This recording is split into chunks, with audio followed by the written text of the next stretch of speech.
and get started. I want to welcome everyone. Good morning. Welcome to our March ILC meeting. It's great to see so many faces here that are joining us at the ESC, as well as those of you that are able to join us off-site. We're really glad to have you here today. As we take a look at today's meeting, we're going to hear some updates today. We also have special guests from ODE, Sharif Raja, and Ellen Clinton will be joining us at 10 o'clock. So let's go ahead and get started. Just as a quick reminder, we'll probably be doing this at our almost every meeting we facilitate here, just that we have great technology in this room, so great in fact that it'll pick up almost every single conversation that happens no matter where it occurs. So just want to remind you about that before we get started, and that, like I said, all the conversations can be heard by people that are off-site and also in the recording. So just a quick reminder about that. Even whispers, yes. So as we take a look at our agenda for today, we're going to be hearing some updates from our partners. SST9 will be providing us with some updates, as well as we'll hear from Patty Fetzer for prevention, wellness, and resiliency. And of course, we have updates from our curriculum team in our content areas, as well as Brian will give us an update on our report card reform. And again, just a reminder that we'll be having guests from ODE that will be joining us, Shireen Tambi-Raja and Ellen Clinton. If you need to sign in, the link to sign in for the meeting today is listed, as well as if you need the slides, those are listed as well. And Tom, if you'll just plop those in the chat every so often too, that would be great as people join the meeting. Just a reminder about our norms for today. Just if you can make sure that your microphone is on mute, and if you have questions, just place those in the chat box, please. Especially today as we have our guests from ODE joining us to try to facilitate some of those questions that you're going to be having.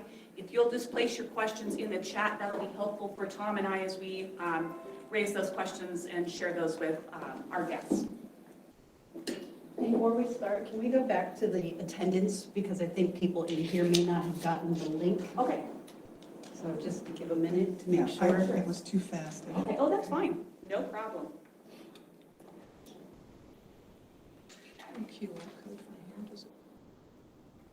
In just a second, we're going to have our friends from SST9 share out their updates. And is there anybody, are we good to go in the room as far as attendance and slides? Also, did you get some? I can say. All right, very good. All right, we're going to turn it over to our friends at SST9. We're glad to have them joining us today. So without further ado, ladies, go ahead and take it away. Thank you. Happy March to everyone. Lori is having some technical difficulties, so she's here with us, but I'm going to be presenting the slides that she was going to. And Barb is home sick. She is under the weather. So it's just Terrell and I, and we're happy to be here with you to share some updates from our colleagues at SST9. We have, as you know, the professional development opportunities. You know what they are. We're going to be sending a survey out because we want to know what your needs are. So that will be forthcoming, but we wanted to alert you while we had you all here with us today that we will be sending out a survey similar to what we did last year, just trying to figure out what you all need and how we can best support you and our region.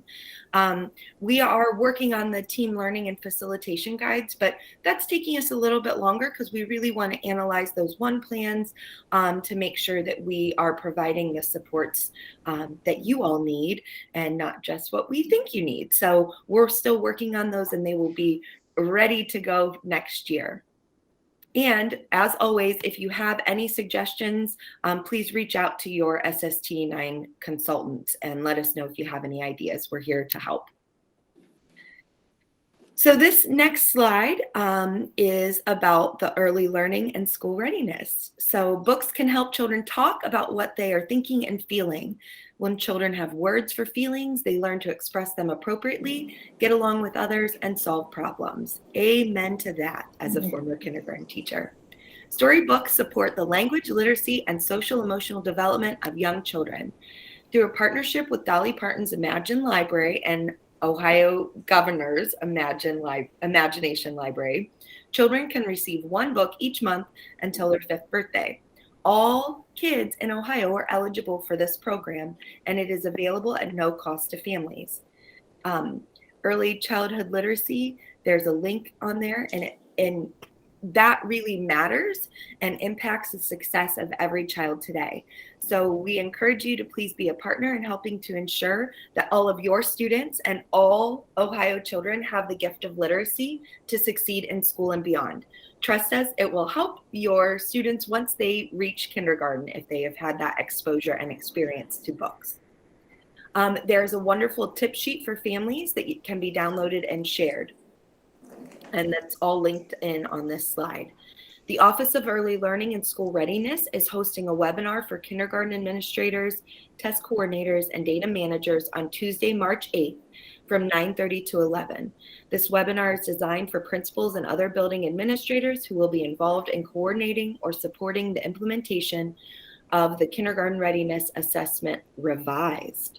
The department staff will provide details about the changes in the administration timeline, your role in the implementation and administration, and how you can support your teachers as they administer the assessment.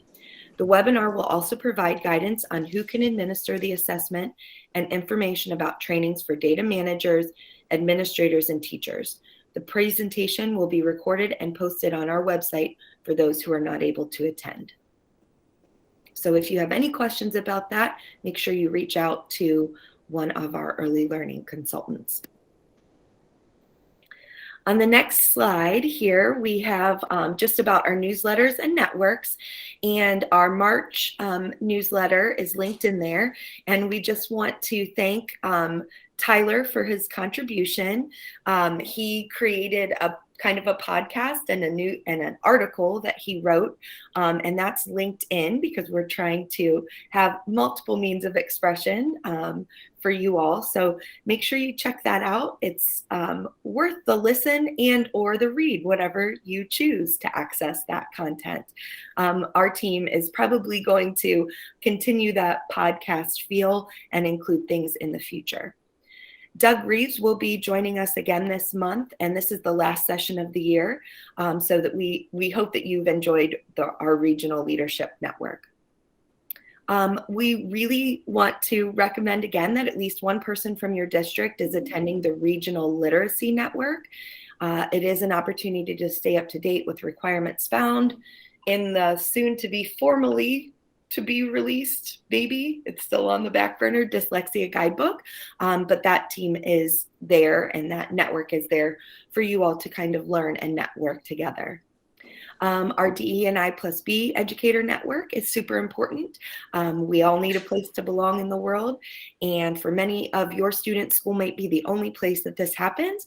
And so we want to make sure that we're creating a belonging culture in our schools for our students and also for our staffs. So if you're interested, you can join that network. We actually meet today from 4 to 6. And Practicing Principal Network, that's another great network that we offer, so make sure that your principals are attending that as well.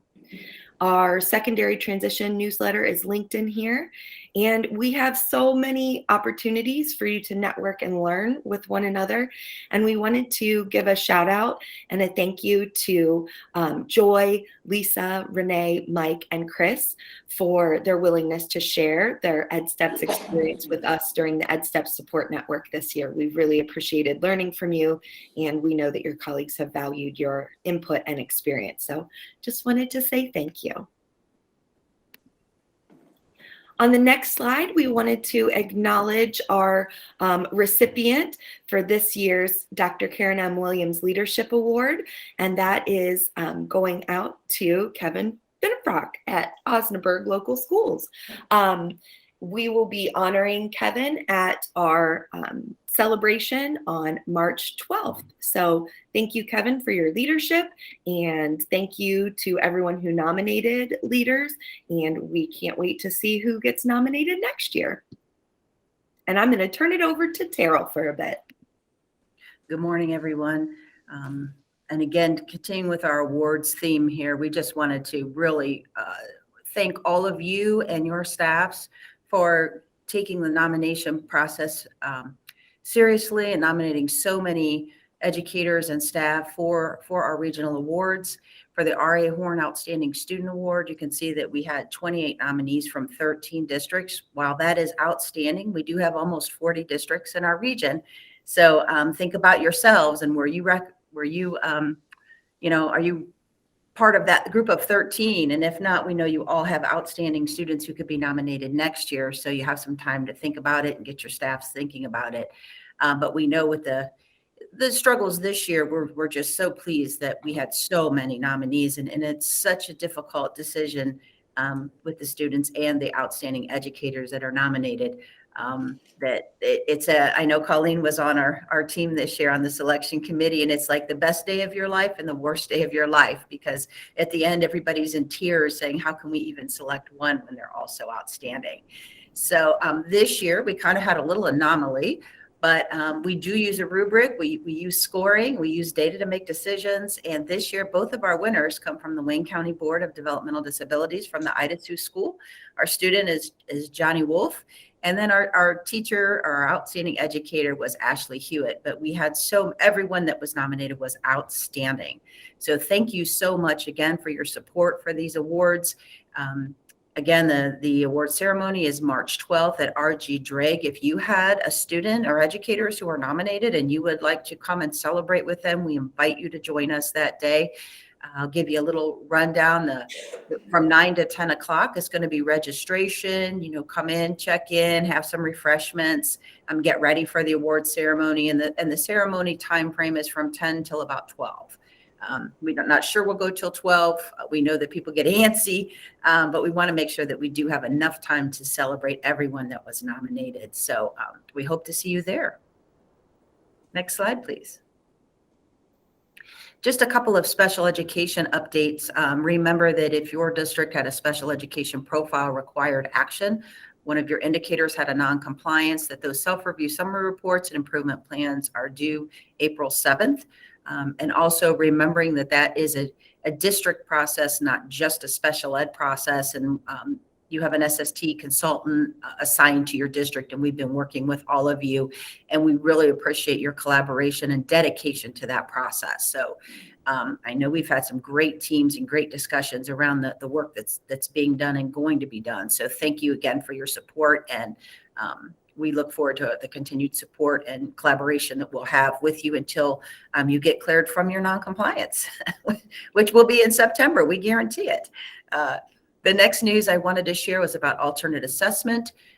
About 2 weeks ago, information was sent out about the 1% justification requirements. Your special education directors received a copy, but the superintendent is the person who actually received the official letter that has the submission link embedded in that. Again, thinking about who is taking that alternate assessment. Are they truly eligible to participate in the assessment? That's a big decision. If you have more than 1%, you are required to submit this form, to submit data about the students that are participating in alternate assessment. And hopefully that should lead to some conversations at BLTs or your DLTs meetings to be talking about students that may no longer qualify to participate in alternate assessment.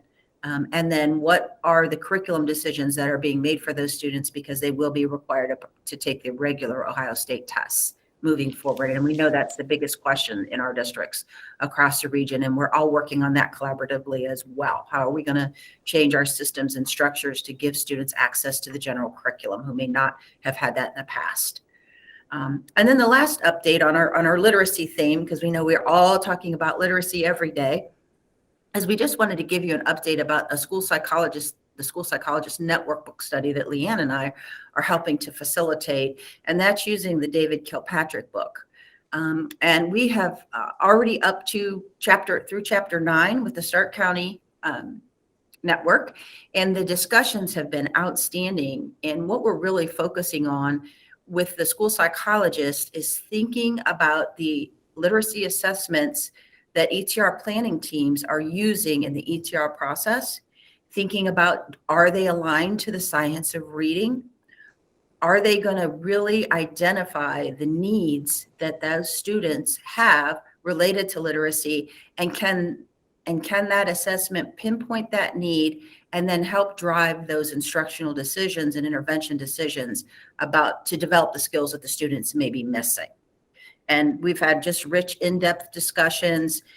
We actually have a couple of teams we're working with individually in districts. We're doing assessment audits, and we're really relying on the Kilpatrick information that's being provided to think differently about the time that's being used in the ETR process to provide assessments so that we can be more targeted and more specific to get that information that we need. So talk to your school psychs about this work, because most of them are participating in the book study. Okay, next slide, please. And Colleen, I'll turn it back to you.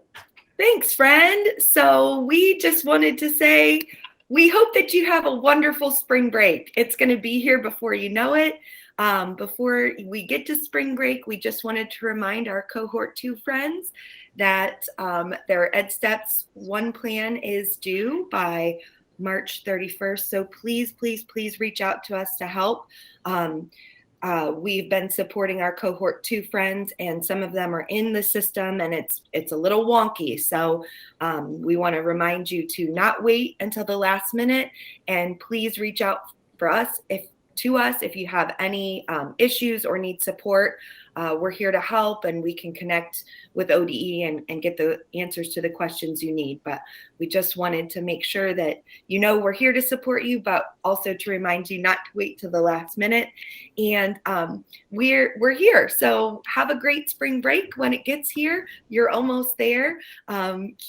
Keep trucking on. You'll get there soon. And anything that you need before then or after then, we're here to support. And I just wanted to reiterate that Janelle is correct. We can hear everything when we're here virtually at what's happening in that room. So I just wanted to confirm that is true. So we hope that you have a wonderful day and a great rest of the ILC. Thank you.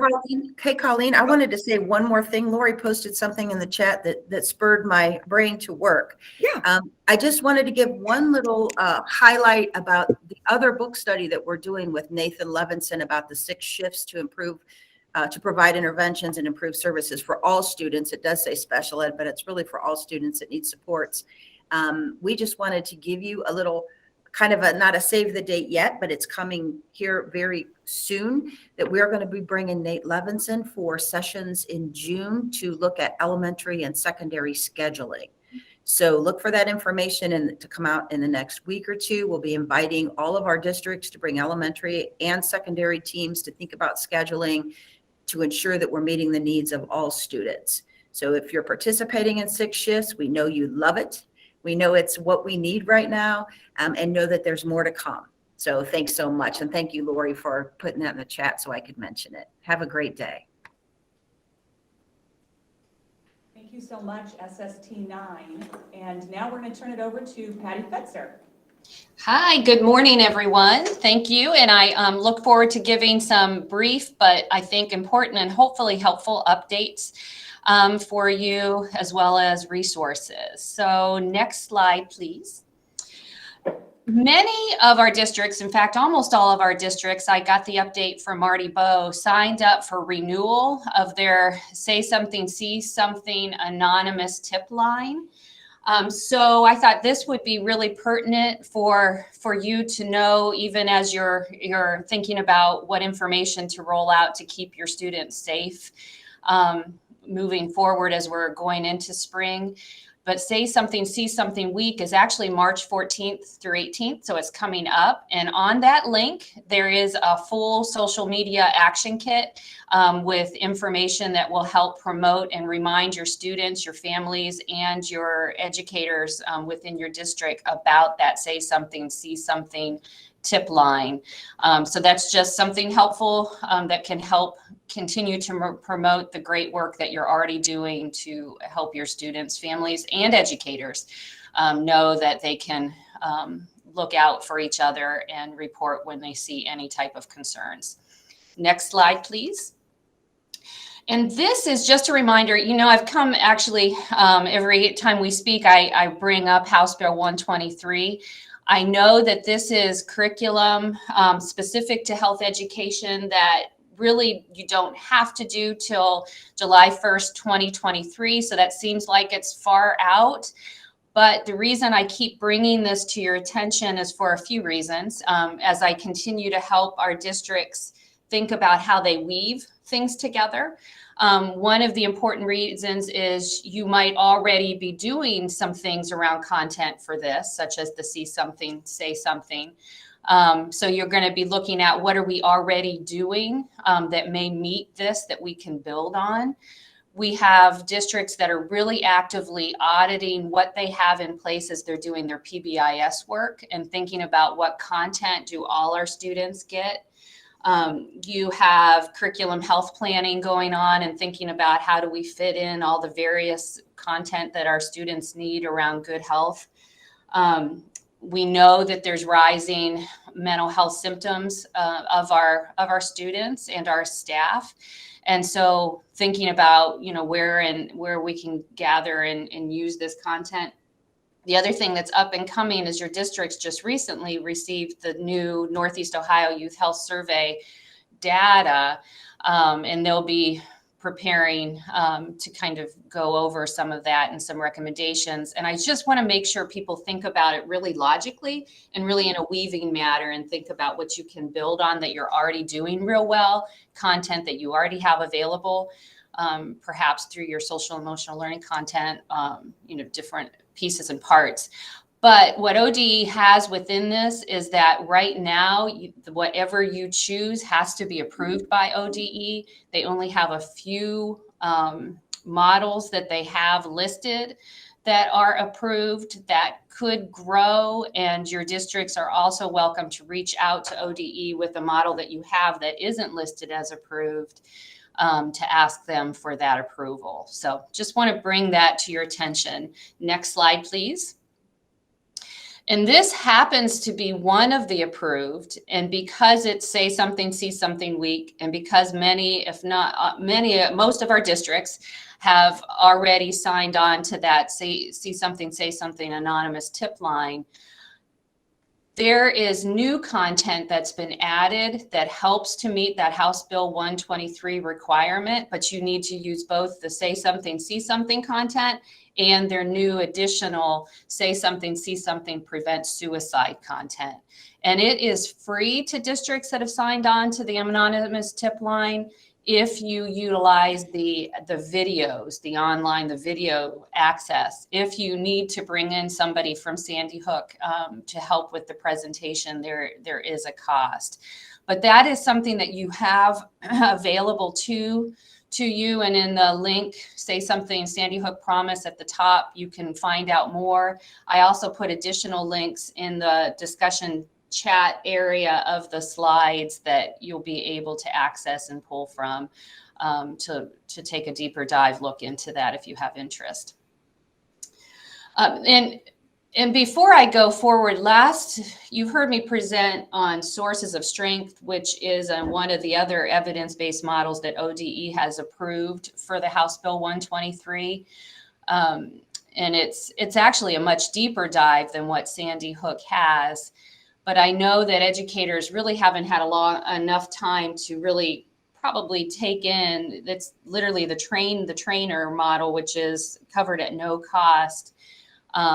It takes a lot of time out, and I know you don't have time for that time out, but I just want to give you a heads up that a few of our mentor providers that you often utilize in your school are actually getting trained to be trainers. So they may be resources that we can pull in the future. So that's just an FYI if you want more information on that. let me know, but we do have some key mentor providers that are working on getting trained as trainers in the sources of strength. Next slide, please. And this is a reminder. This is a slide that I've brought before you before, but I just want to make you aware, if you're still trying or working to meet that suicide prevention professional development aspect for your educators for House Bill 123, that there is a virtual simulation course that is currently available free. It's not always available for free, but you have those links available to you as you're working on preparing your professional development in the days ahead. And there's also a 1.5 hour gatekeeper course, QPR, that can be available virtually on or in person. And I'd be happy. I'm actually trained as a trainer, and there's others in the community that are as well. So if that's something you need, just wanted to make sure you had that at your fingertips and didn't spend money on other things if you don't need to. Save it for other things. Next slide, please. This is also something that we wanted to make available to you as we think of all the great care team work that we have for students. We also know that our educators need care too. So what we did is just collated the resource numbers that are available that you may want to put in different areas of your building. They're available in poster size as well as brochure size that you can have available to your districts, as many as you need. And it also has in that QR code the information on just brain health. I mean, what we need to do as adults and with our students to help your brain be as healthy as possible, no matter how much stress you're enduring. And so that's available, and I can actually bring those down. If for those that are here in person, if you have a number that you want, I'll just bring them down and put them on the table for you to take as you walk out. Just kind of put in the chat if you have interest. If you're not here in person, but you do want to have a number of them, just put in the chat and I'll just make sure we get them to you as well. But we care about you as educators. We want to make sure you're taking care of yourself and you know what resources are available to support you. So that being said, have a wonderful rest of your meeting and day. Patty, real quick, there was a chat, and I'm not sure if you saw it, and for those in the room, Brian Matthews put in, just my 2 cents. The SaySomething app really saves lives and has been an incredible tool in our district. So I just want to let you know, and then for those in the room who may not be actually dialed in. So that was from Brian. Thank you. Thank you, Tom, and thank you, Brian. Yes, I've heard great stories about the app and the tips that have come through. So just to continue to promote it, and because they have that social media toolkit for that week coming up March 14th, it's just a good opportunity to keep reminding all of us that they have that tip line to use. Thank you.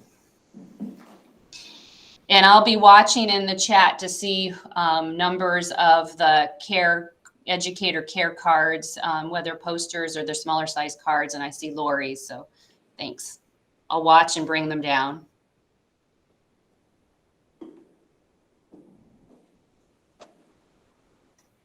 All right, guys. Patty, thank you so much for sharing that information with us. I'm going to take a little longer, unfortunately. I'm going to talk to you guys a little bit about the report card reforms. This summer, legislation was passed that put into place some new things that would need to change about the report card. And then from that point on to where we are now, there's been some work groups. They've set up some committees to put the rules and things like that that are going to change on the report card. With that, then, where we're at is just recently, I think it was like February 15th, the Performance and Impact Committee approved a plan that they're going to present to the State Board of Education at the March business meeting. So I know I should have remembered the date of when that actually is, but I do know it's in March, and so hopefully it's going to be approved, and then they're going to give us some more information. But what I wanted to do is kind of walk through the main things that we're going to see, give you guys a chance to ask me questions.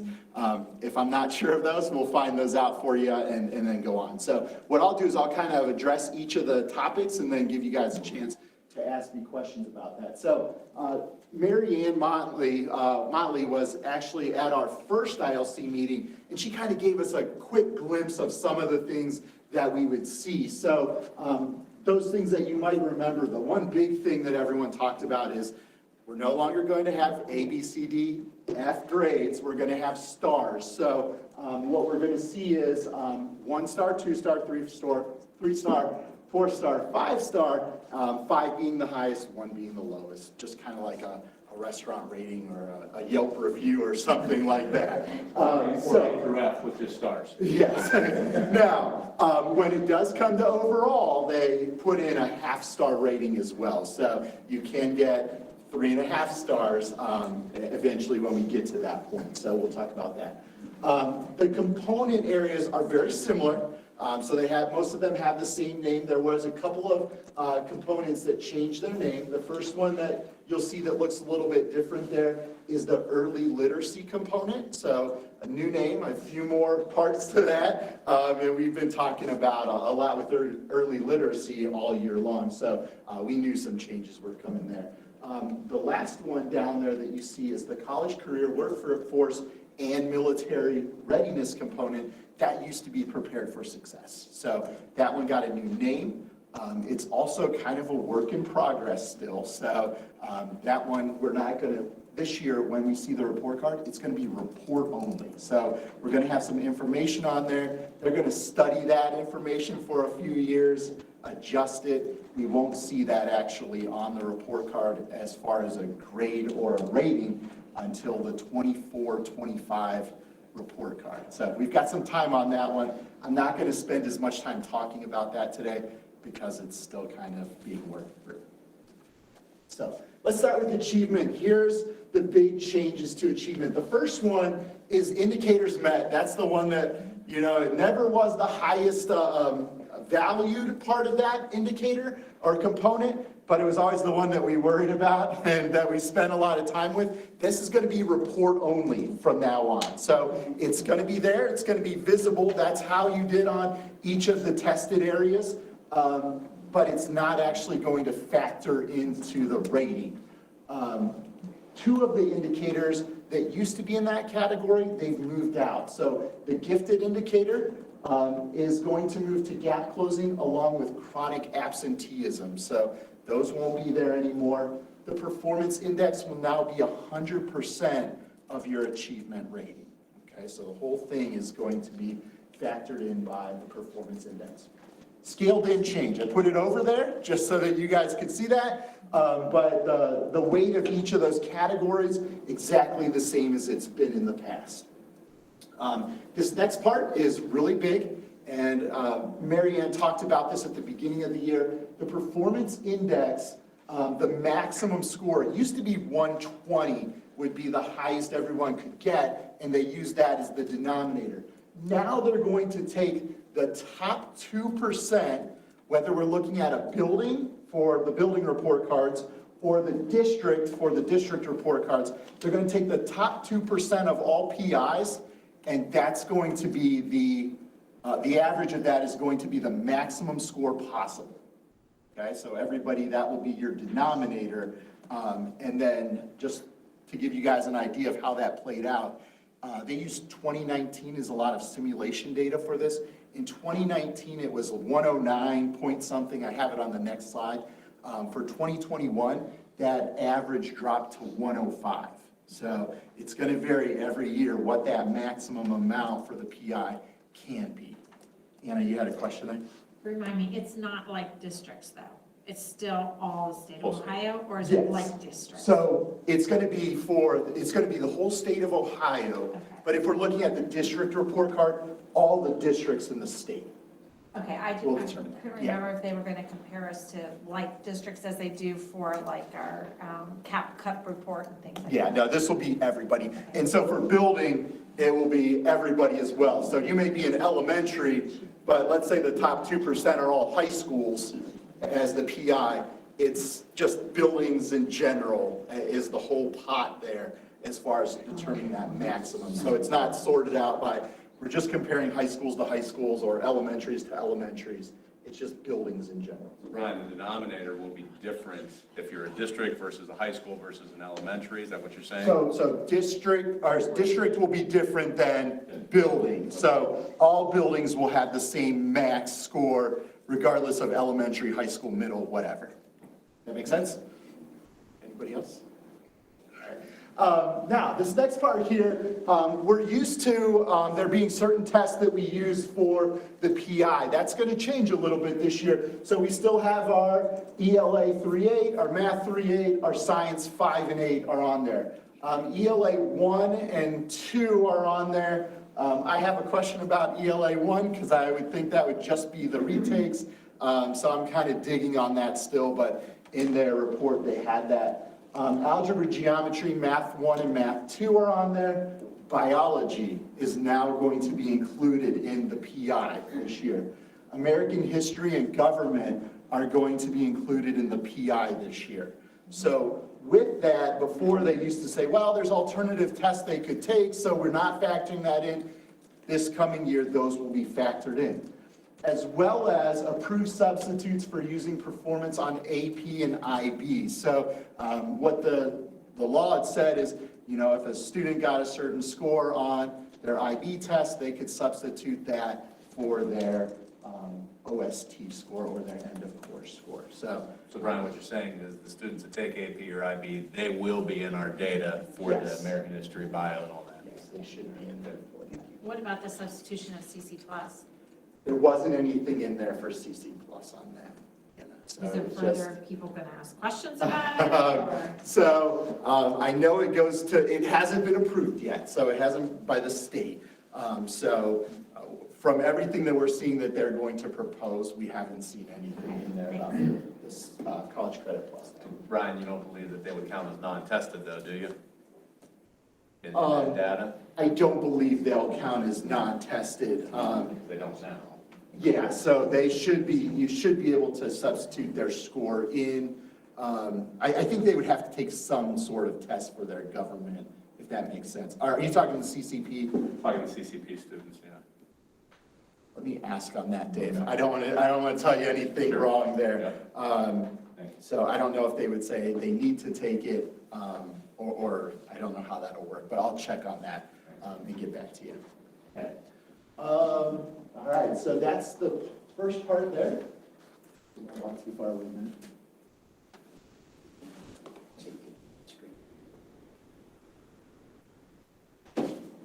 There you go. So this is the simulation data, and I'm going to share the report that they're going to present at the state board meeting, but I kind of just pulled out our information. So if we look at it this is what you would need for the scaled scores here, or for the scale here. You can see 90 to 100 of whatever that top 2% is. That's going to give you that 5-star rating. And if we used our 2019 data as the Stark County ESC, 7 5-star, 10 4-star, 4 3-star, 1 2-star, and no one would have had just 1 star there. Okay. So now, after I put this all together, yesterday they released some additional simulation for 2021. So I did not get a chance to pull that together yesterday, but I am going to try to update these slides here in the next couple of days to put so that you guys can see the 19 as well as the 2021 information. Okay.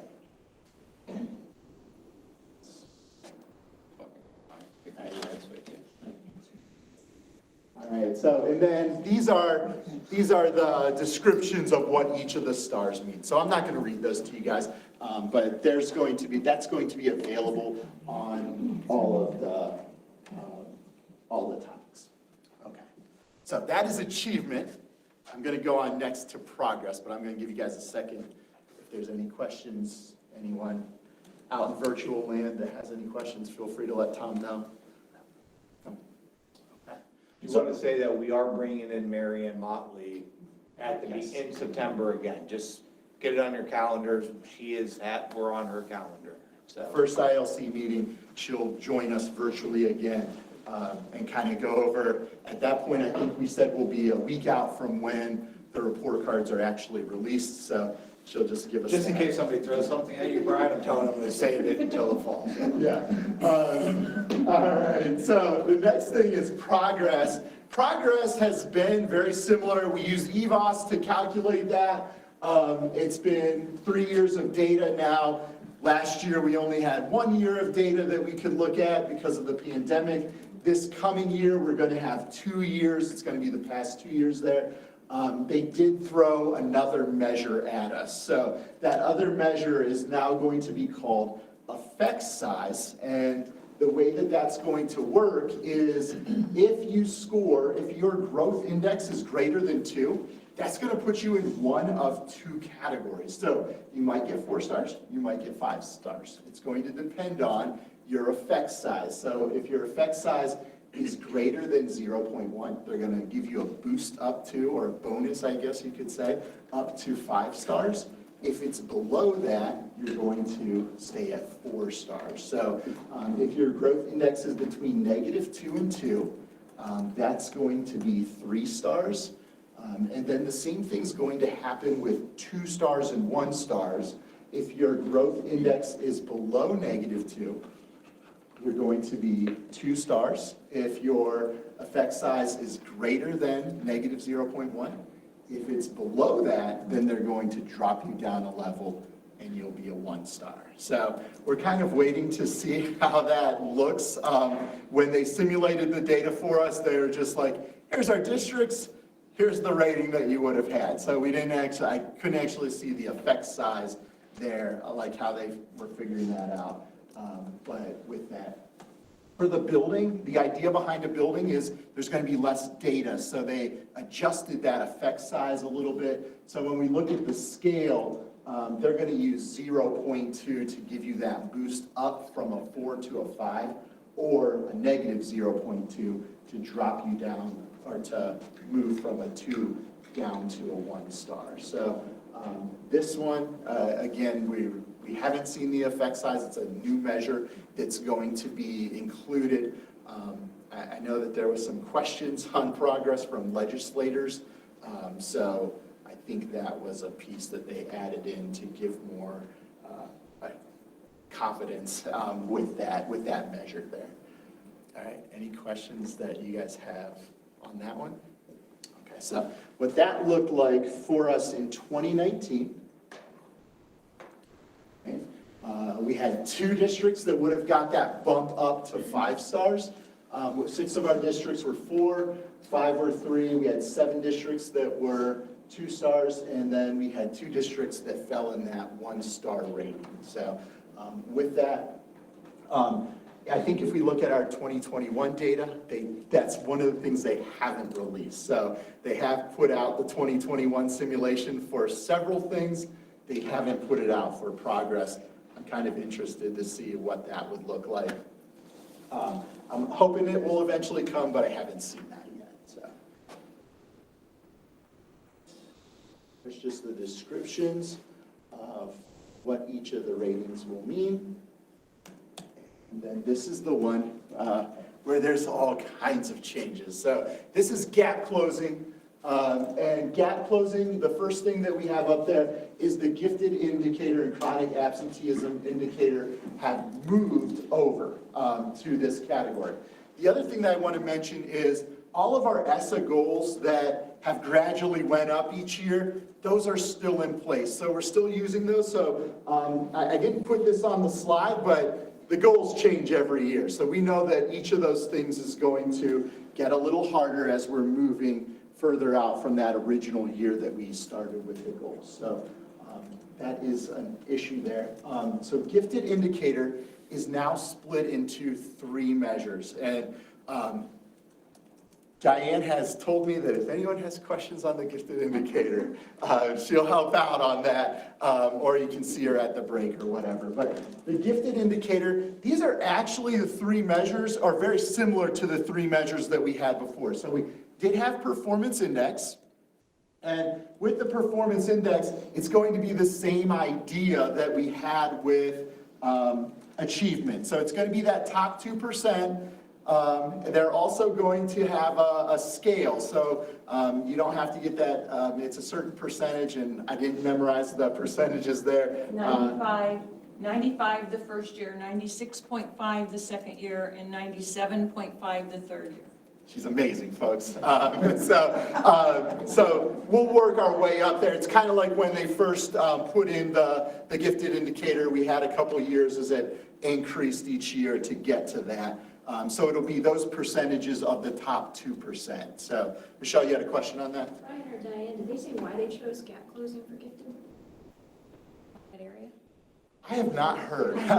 So it seems Yeah. a weird place for me as well when I was like, Progress. yeah. I'm not sure what Right, gap yeah. is. So I'm not sure why. I think, and this is just my speculation here, it's an indicator basically, and they're trying to make all those other ones indicators, so maybe it just was a place to put it. They needed it somewhere, but I'm not positive on why they put it there.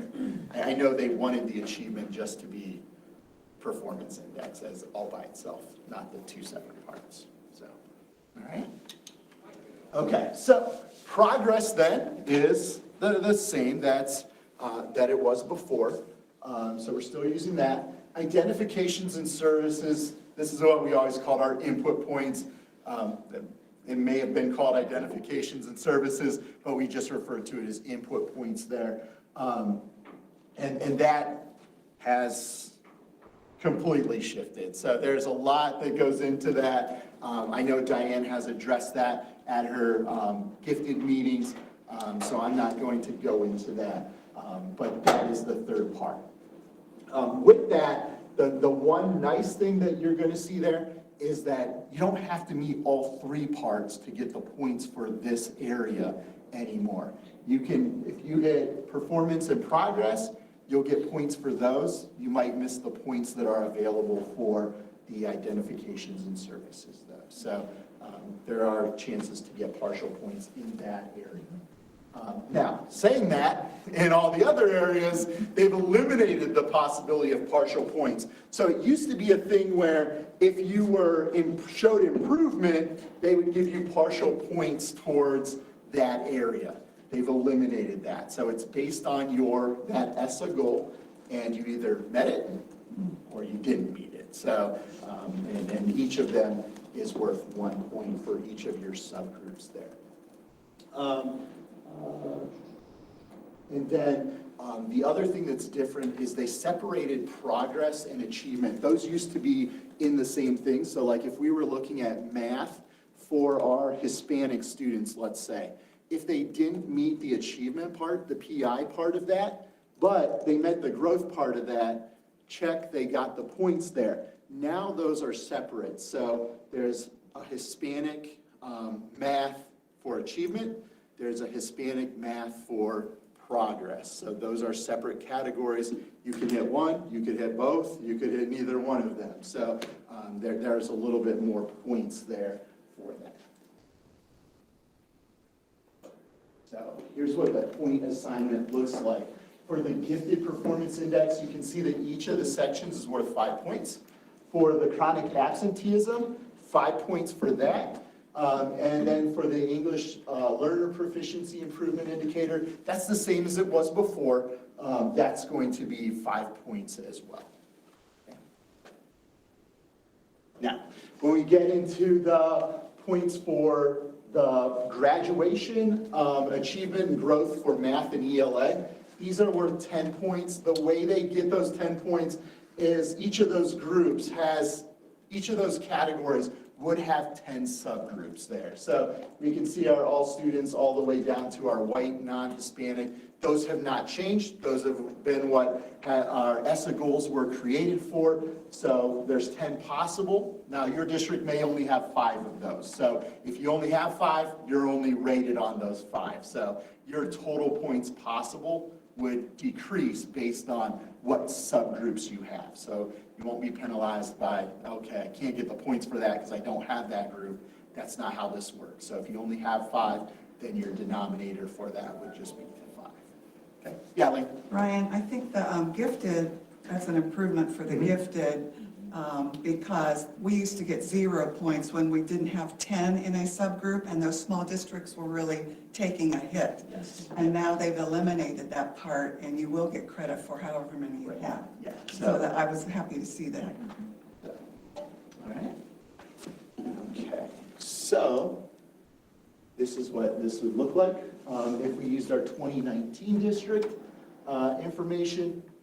The simulation they used, they couldn't update it for the gifted rules because they didn't have the reporting like that it's going to be. So this is just using, if you met the gifted indicator, you got all 15 points. If you didn't, you got 0. So this simulation is going to look a little different when they actually do it, but just to give you guys a little bit of an idea, 2 of our districts got the 5 stars, and then you can kind of see that most of us are clustered in that 4, 3, 2 stars there. All right, move. That is the explanation of what each of those stars mean, and I'll give it a quick pause, see if you guys have any questions. No? We're good? All right. Report card.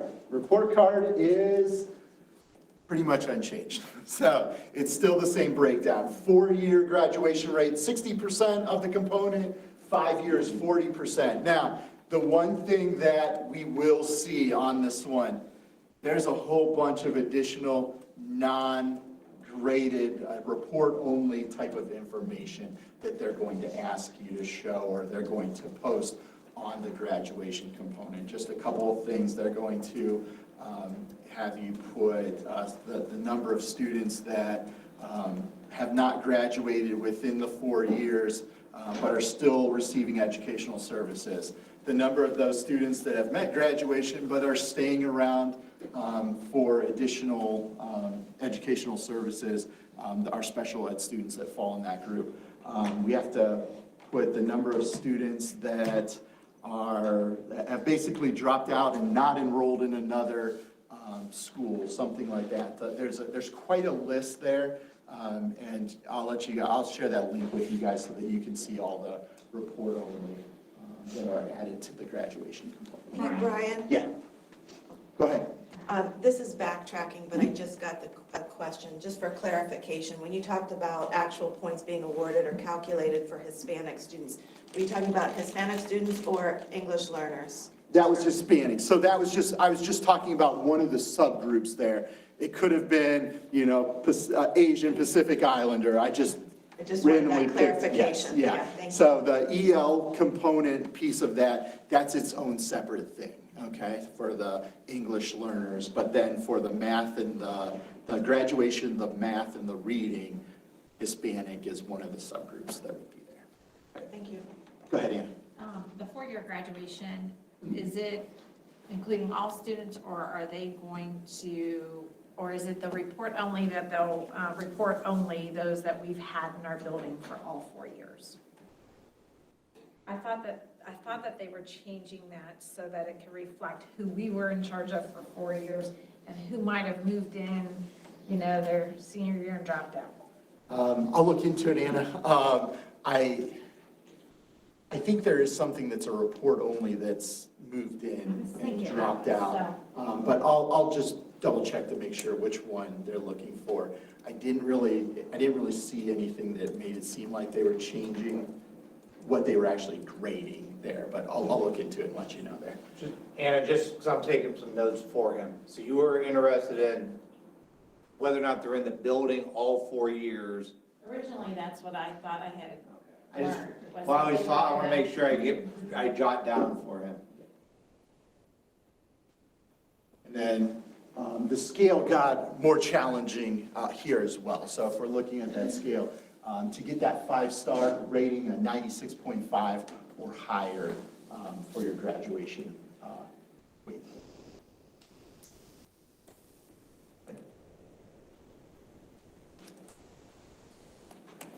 Anyone else? Graduation questions? Okay. Early literacy. Okay, so the experts are going to be on later. So if we don't have any, or if we have questions here, I'm sure that we can ask them as well. So the first part is the improving K-3 literacy. That's what this component used to be called. That part of that is still going to be part of the early literacy component here. So it used to be 100%, now it's down to only 25% of the component. It's no longer going to include RIM deductions. So if you have a student that didn't do well on the third grade test, they weren't on a RIM, you will not be penalized for that anymore. So, and again, this is for the report card that's going to be released in the fall. Right? So, now, this part did change. If less than 10% of students are off track, this will not be included in your calculation. So that number used to be 5%. If less than 5% of your kindergarten students were not on track, then you didn't get counted here. They've bumped that up, so now it's 10%. And so in the simulation, we had a few more of our districts that fell into that category. So the other two are the proficiency on the third grade reading. Okay, so the third grade reading part of the ELA test. That's going to make up 40%, but just they're going to take the percentage of students that passed or that met that part. If you don't have that top part, because you had that the less than 10%, your weight for this part will jump to 60% of the grade. Okay, and then promotion to fourth grade, that's the second piece, and the weight is 35%. If you don't have that first section there, it's going to jump to 40%. Any question on that? Where will students who are exempt fall? Will they fall with proficiency of the third grade reading or promotion? So those are both going to be, I think you'd be in both. Would they be considered, they would be promoted. Like, I feel like if they don't pass, like just take a typical student who does not pass the third grade reading test, but they pass the alternative, they're going to be in that promotion to fourth grade. Yes. But our students who are exempt, our special ed students who are exempt from the get-go, are they going, like, do we get to count them, or are they counting against us? I'd like to know that answer. Just out of curiosity, because that makes a difference. That's a great question. Amanda, do you have any idea? I'm just wondering if that could be a question at the end of the section with Alan that you can pose to him, since he is the third grade guarantee administrator.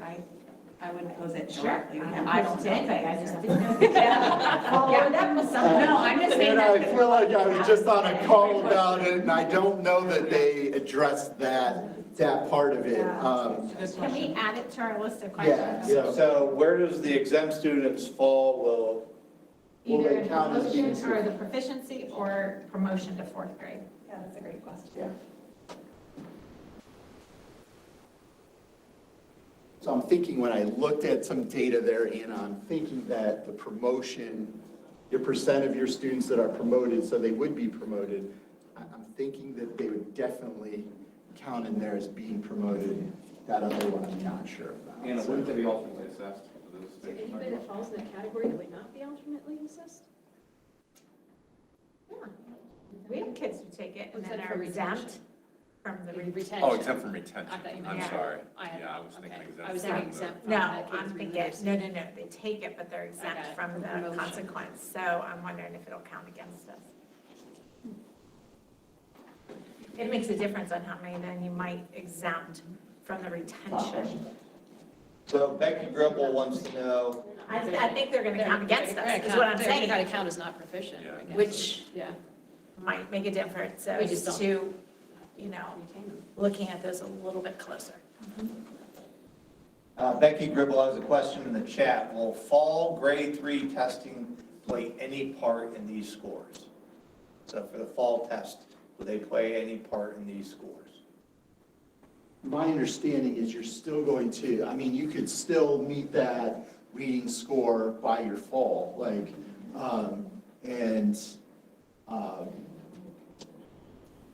so The highest scores. Yeah, I mean, it's the highest, it would be the highest of the two scores. So I don't think that part has changed there, Becky. So, trying to think.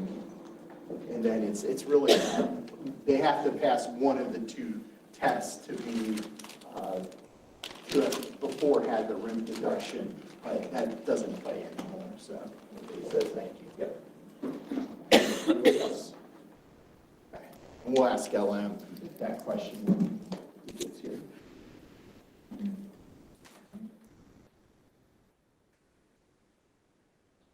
So that's the breakdown of 2019. You can see that most of our districts are falling there in that 3-star category.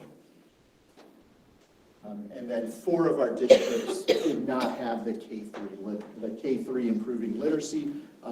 They just had that less than 10% for the kindergartners. Ryan, when you figured that out, did you figure out the districts that had the 10% of kindergarten students? Oh, I'm sorry. Yeah, I was reading it. So I went through, I'm reading. yeah, so there was, there are 4 of them that. Thank you. So you're still rated on this. So like before, because it was 100%, you just didn't have that. It was an NR in that, in the improving K3. Now you'll just, your scale will change for those other 2 areas. Yep. Those are just the descriptions. So this is that, what used to be prepared for success. Real simple there. The elements, there used to be like 2 tiers. You had to fall in this bucket to get the bonus points. They did away with that. Everything's equally weighted now. They're going to expand the measurements they've told us, and I didn't list those out, what they currently are looking at there. And then, like I said before, it's going to be report only for this year and then the following 2 years. So it'll show up on the report card, but it won't be used in the rating. All right, overall grades. So these will not be published until 2022, 2023. With that, we already mentioned that you could get a half-star rating there. For 2021, 2022, they will calculate these behind the scenes. And by doing that, there's really 2 purposes. The one is to evaluate sponsor schools for your community schools, your charter schools, that sort of thing. The second thing that I think will affect us more is for the federal school improvement identification. So they are going to use the overall score or rating to determine the schools that are going to fall into those categories. The other rule that exists, or the other rules that exist, achievement and progress must be equally weighted. So they must be equally weighted to each other, and then all the other 3, or the other 3 for this year, the other 4 in the distant future, all have to be equal to half the weight of achievement. So a great little equation that you can work out there to figure out what percentage each of those are. I think the achievement and progress are going to be, I want to say it was like 26% of the overall grade. I didn't write it down because it is going to change partway through there. So we won't see those ratings, but we could figure them out. So if you're really interested in what my overall rating would be, we can figure those out once we get those. This slide right here, the image, if you click on that, it will take you to, I said I wasn't going to click on that. No, that's just make sure you share that. Yeah. So with that, it'll take you to the ODE, what they're going to present at the board meeting. So I kind of just took out a bunch of things and kind of just reported on what our buildings look like or our districts look like, but there is building information in there. There is also all the districts in the state of Ohio there. Right below that, jump back.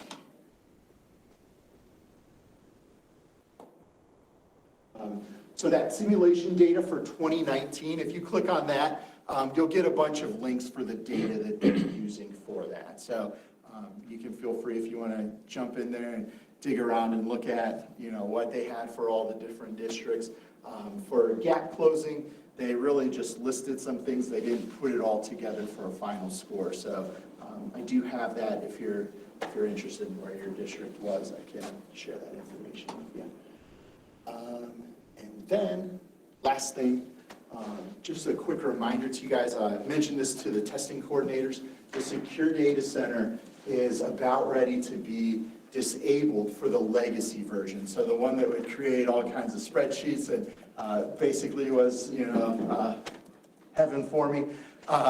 So that they're moving it to the report portal, which is also very awesome. It's much more advanced and it gives you graphs and it's beautiful and wonderful. And you can still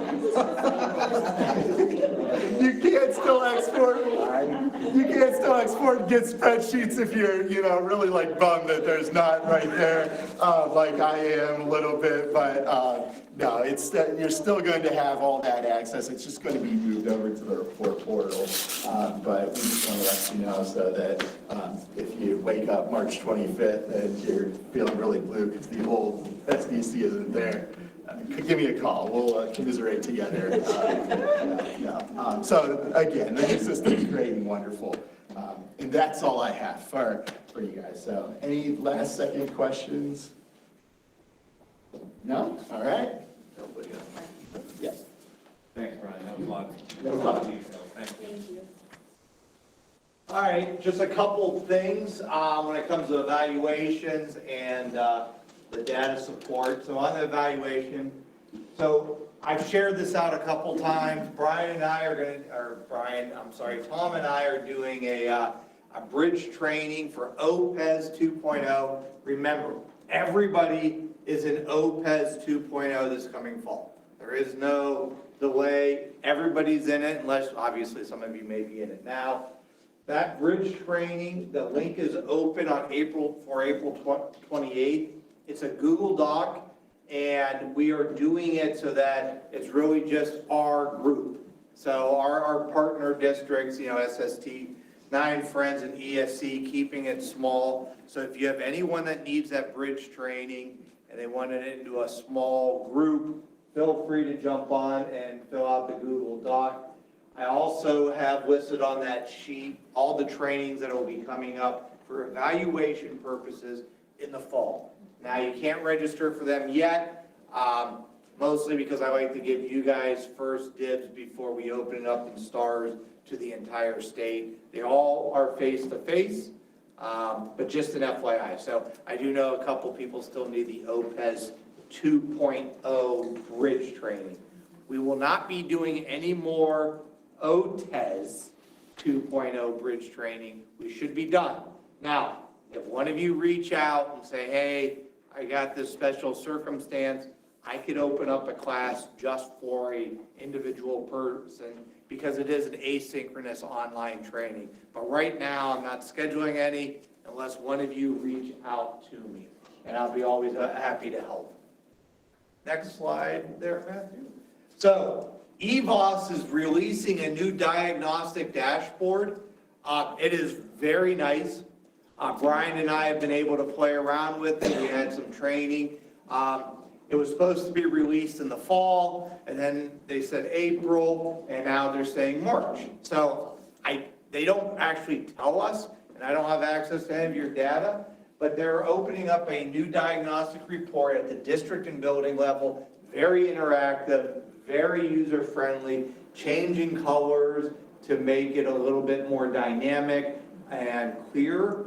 What's going to happen is in about 2 weeks, I know spring break's coming up, so we're kind of adjusting around that. Brian and I are going to offer some just open office hours to where if somebody wants to jump on and go through the new diagnostic reports with us, just to kind of play around. We will be making new videos. All those videos I sent out a few months ago are now extinct because they released the new dashboard earlier. So I think you'll enjoy it for those that really like looking at the value-added data. And I also am going to have some information that I'll probably push out more in the fall because of OTES 2.0 when it comes to data. Remember, when you're using the value-added as a high-quality student data piece, you're not just looking at the color. You're not supposed to look at the value add and say, oh, green, and use that as part of the rating. It should be a lot deeper diagnostic and understanding of what those colors mean. ODE and the evaluation team that I sit on, we have developed a kind of like a 2-page guidelines. They're just guidance because, again, HQSD is complete local control. But when we get to some evaluation discussions more next year, we'll talk about that some more, just because, like I said, a lot of districts aren't really using it, and they're kind of feeling their way through. So, any questions on EVOS or the evaluation trainings, just let us know. And then on the next couple slides, I'm stepping in for Dale. Dale is doing a training right now, so he just wanted me to this is some SAM Center information. So the first slide is SAM billing. That for the participation fees, $3 per student based on district enrollment. He is in the process of putting together the letters and getting those mailed out to your treasurers. And you as curriculum directors will also receive the email. And it's basically the same process with the POs as they've done before. So he wanted to let you know that those will be coming out here soon. Richard Kern from the Hubert W. Hooper Foundation grant updates. Richard is coming out with the currents of Cuba. We have presentations of 5th through 8th grade. His schedule is already full, so that is pretty exciting. I know Richard enjoys coming up here, but I think it's also great that, the districts find his information valuable, and he likes to voice over narrate them live, so it'll be fun. If you want some more information, that Odyssey Earth site in red is a live link. And those have to do with Richard Kern. The next slide here is about the Ohio River Project, which is April through early May of this year. Schedule a cleanup with your students. Use the Marine Debris Tracker app to collect your data with Dr.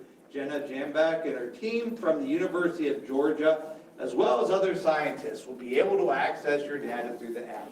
So, if you want more information, obviously contacting Dale, but what is the debris tracker is a video, and again, that's highlighted and linked there. And you will be able to get trash bags for the collection events from Sam. I don't think Dale will actually pick the trash for you, but he will provide the bags, reaching out to Dale and how you're doing that. Go ahead. I just wanted to add that Dale has spoken to the elementary science lead educators about both of these, and he'll be speaking to the high school next Tuesday and the STEM teachers the following Tuesday. So the teachers are aware of this as well, and they have access to the app with the debris tracker, so you might hear some things from them as well. Thanks, Chris. And I think the last slide is about SAM loans. They're using a Google form. Everything has gone very well. Dale has changed the way, the ordering process goes. He's getting away from the 9 o'clock at night text messages to having them fill out a Google form. And I also want to give you an update that we've been working on since the beginning of the school year, is we are actually working through Spark and Info Ohio and some of the library things. We are barcoding, it's more on the back end, but just an FYI, barcoding and organizing the SAM lab and just some updates, but we're talking 40 or 50 pages, it seems like, of things that are in that lab. I don't know if you've been in the new lab, if anyone's had a chance in the new warehouse. It is amazing, and I helped Dale kind of go through it, and it was just shocking. I've been in the warehouse multiple times, but when you're actually going line by line on a spreadsheet, you're like, here's a rock of something. Here it is, so it is amazing. If you ever have time and you're over here, and you want to kind of, Dale or one of us would be happy to kind of just show you what's in there. It is pretty amazing on what's in there. So if you have any questions for the SAM Center, especially, details, Dale is available. He's just running a training today.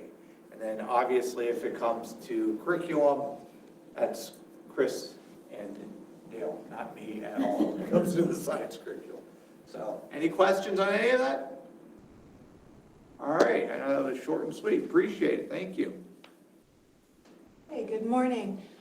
We are in the midst of the OALPA testing, and knock on wood, so far that we have not had any issues, so that seems to be going smoothly. I just put in the dates where we'll be getting the results for the OALPA, as well as a link to the translated family reports. With that, I also want to mention, I've been getting some phone calls about the state testing and accommodations. So the English learner accommodations are listed in the Ohio Accessibility Manual beginning on page 27. And so those accommodations for English learners are there. There is no requirement for years in U.S. schools or proficiency level. If they are designated as an English learner, then they are permitted to have some of those accommodations. And some of the conversations I've been having with districts lately are, they want to just blanket give them the Spanish test for the science, math, social studies. That they have to be able to read in Spanish. So you have to know your students, and it has to be an individual decision. So please take a look at that as you're planning for accommodations for your students.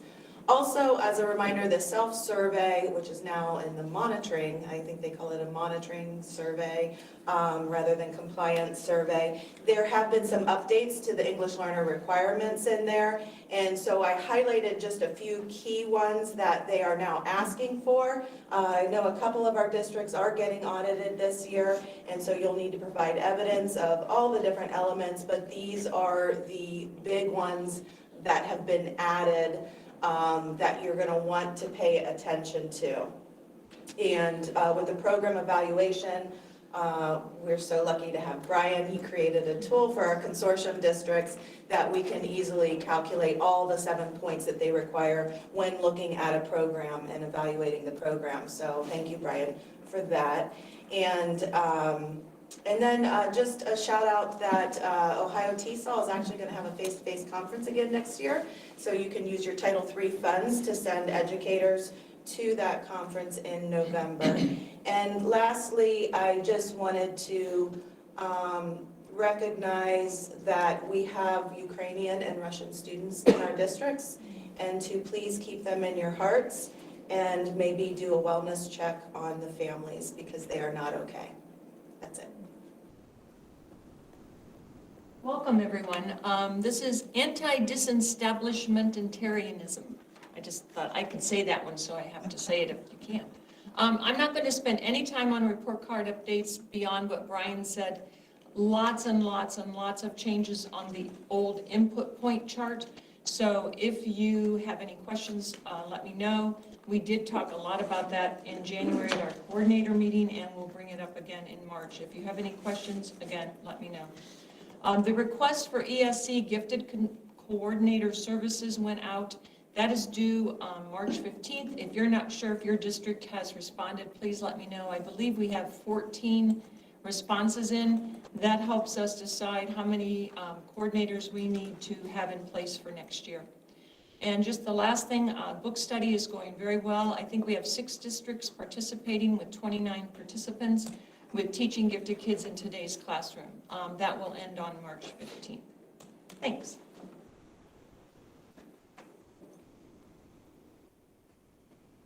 Oh, you're next. Good morning, everyone. I want to remind everybody about the Art and Music Educators of the Year recognition at the Canton Symphony Orchestra this weekend. Tickets are still available, and there are 10 art and music educators from local districts who are being recognized. So please come out and support those art and music educators this weekend, and also enjoy the symphony. Also, the theater productions that are sent to me are on the Stark County Arts and Culture website. So if someone from your district has given me the information, it is posted there. The music teachers and theater drama teachers all have this information. but wanted to make sure you are aware of it, and it's another place where people can go and learn about what's happening in our districts.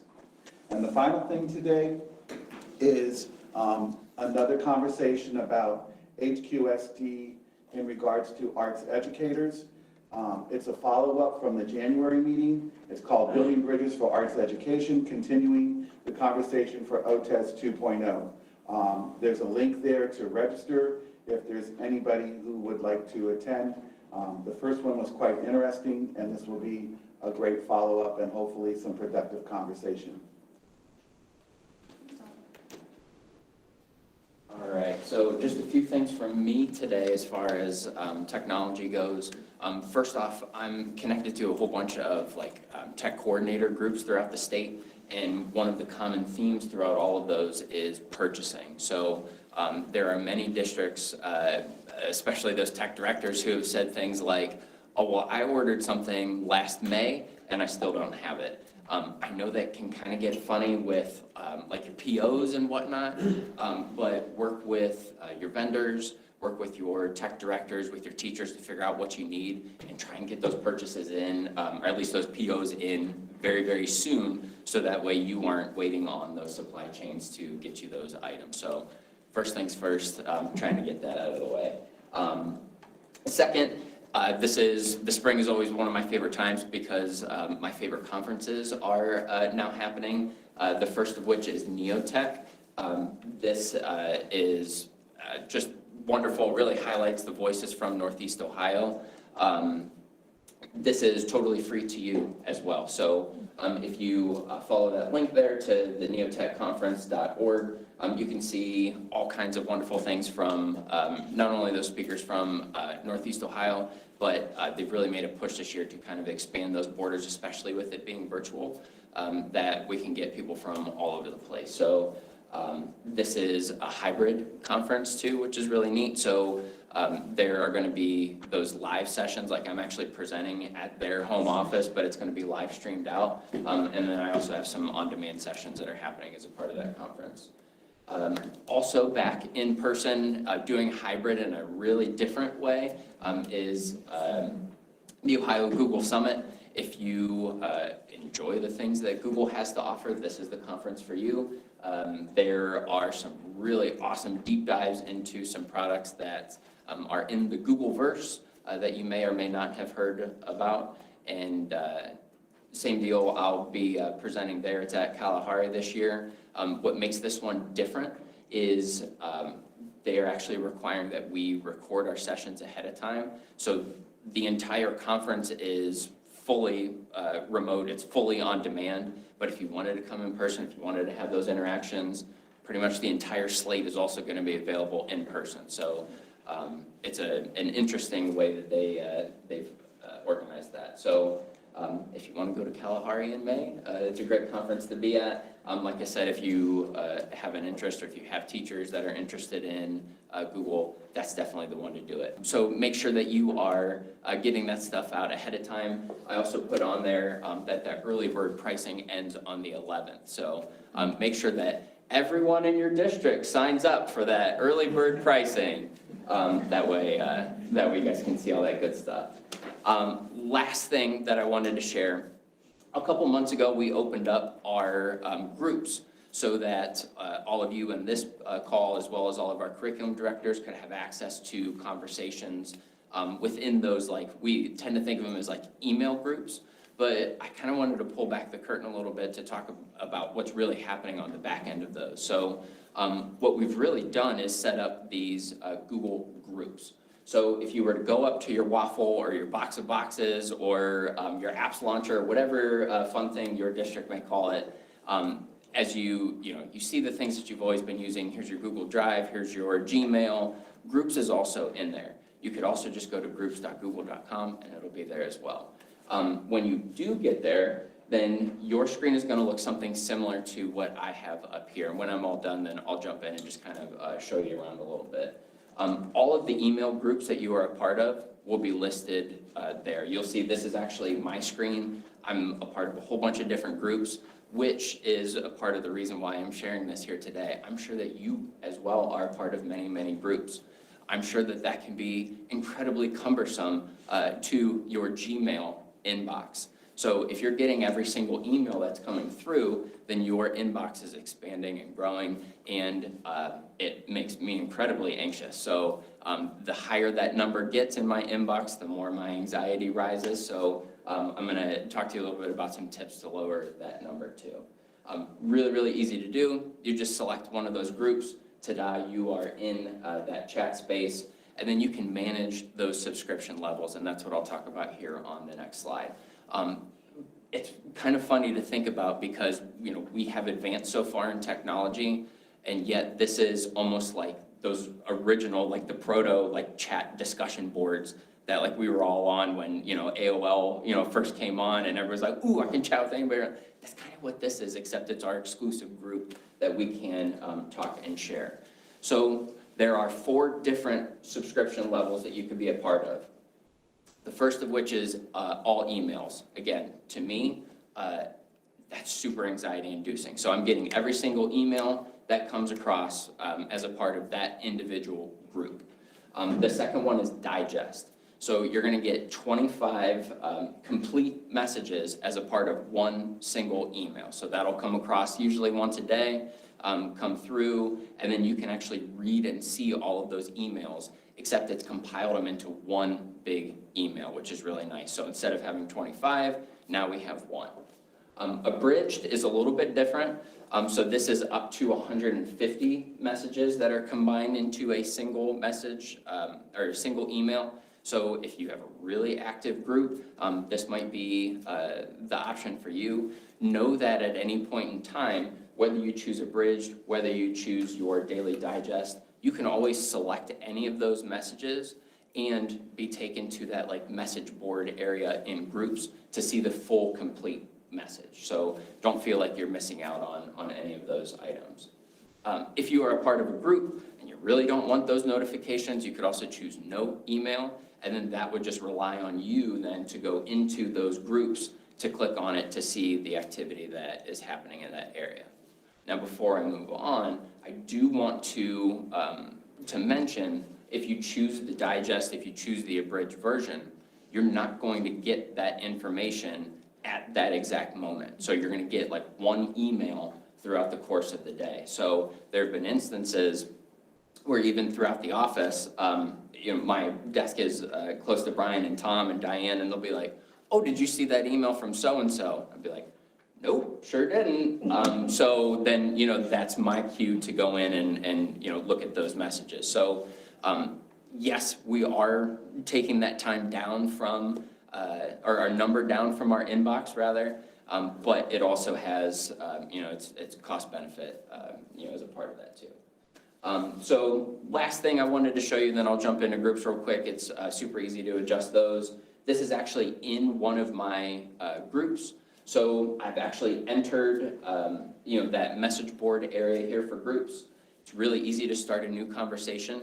Think of that just like how you would do a regular email. So instead of going to compose in your Gmail, you could come into new conversations and see those things. Same as what we saw those groups before. Any one of those conversations, basically think of those like threads. So you could click on any one of those and see all of the emails that are a part of that thread. And then lastly, you also have search. So this is a search for people. This is a search for keywords. This, you know, can help you track down anything. And one of the reasons why I wanted to bring that up here today is because this will really help you to key in on things that have happened, you know, in the past. So let's say that there's conversation about a certain curriculum, or hey, are any districts out there doing X? You could easily search this, see that history, pull that up, and be able to, you know, kind of jump into that thread. The same goes for if you have a new idea. So instead of like jumping into a conversation or a thread that is already occurring, then you can start up something new, and then that can send that conversation into its own area rather than kind of taking over that other message thread that might be happening. So like I said, it's really easy to work with. You just basically have to decide what works best for you and you know, how you wish to interact with those messages.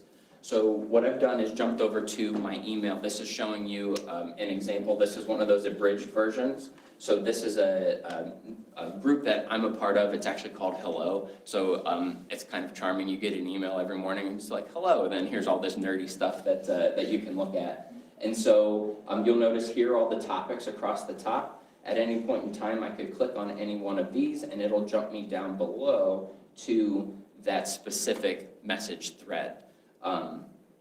What you'll see here, this one is about clever instructional technology around like March Madness, right? That's a thing that teachers might be interested in. So I can see all of those emails that are happening throughout this thread, or I could just click on it here, and then it will take me into groups wherein I can see that whole, expanded message. So instead of worrying about, as a part of that thread, there were, probably 8, 9 like individual emails plus all the replies back to those. Instead of worrying about those in my inbox, now I just have one and I can see all of those good things. So if you have questions about groups, if you have questions about anything else technology related, and you think that I might be of assistance, I'm more than happy to help you navigate all of those things. All right, and with that, I will send it over to my good friend Amanda. All right. Well, we're really excited today to have some representation from ODE with us later. We are reordering this a little bit, so I'm going to give my updates first. I'm going to try and keep it pretty short and sweet, but I do want to say, with respect to our guests from ODE, we want you to know that we took your questions that you submitted at our last CD meeting, grouped them by category, and sent them off to LM and Shireen for today. So we know that they've sent us slides that do a really nice job of outlining the legislation and a lot of the requirements, but they also have left space there for Q&A today. So we invite you to take advantage of that and ask any unanswered questions that you may still have at the end, and know that we're going to have those questions pulled up as well, the ones you've already generated, so that we can make sure that some of the really important ones, not they're all important, but so that we make sure we get them answered to the best of our ability during the time constraints that we have. So if you could go on to the next slide, Matt. I did want to let you know that we have a link here to the slideshow from our last Regional Literacy Network meeting. So Jen did a really nice job of talking a little bit about the definition and the implications for all learners regarding our dyslexia legislation and sort of what that support for our districts can look like moving forward. So we're excited about this. She also took us through a consultancy protocol, which has really been well received by all of the people we've worked through this with this year, including our coaching network. So it can be, and Janelle shaking her head because she was there. It's a really powerful way to have conversation with someone as you're problem solving without rushing to give all the answers and solutions like we're all so anxious to do sometimes, right, when we want to help. So I encourage you to take a look at that specifically. That's from Learning Forward. It's really powerful and has implications for work beyond literacy. So we really are excited to share that. The other thing I wanted to say with respect to this, besides the fact that we have another meeting coming up on April 21st from 9:30 to 12 that we encourage you to register for if you haven't already done so, is keep in mind that this network, it will be addressing the dyslexia legislation. That's going to be an important part of our work and our conversations. But this really is a broader network. And so that dyslexia piece is like one little cog on a gear. So if we're thinking of literacy as a gear that is in motion, and it certainly is, that dyslexia piece is one little cog on that gear. And so our conversations are going to be talking about, assessment practices more broadly and inclusive of dyslexia. We're going to be talking about instructional practices for our students with dyslexia and everybody else. So just know that this is a broad conceptualization and a broad network. We also want you to understand that, we're going to have conversations at times that are more systemic in nature as well. So we're going to have instructional conversations, and we know that we can't separate that from the larger system itself. So we're going to be looking at implementation science, and Jen talked about Noster's complex change matrix and all of those emotions and feelings that can be stirred up when we're walking people through changes, and this is going to be a shift, right? So some of our conversations are going to focus on implementation science. Some of our conversations are going to connect to MTSS and those larger systems level conversations that you're having. So just to kind of remind everybody, we will be having lots of conversations about dyslexia. We'll have lots of conversations and support around this new legislation.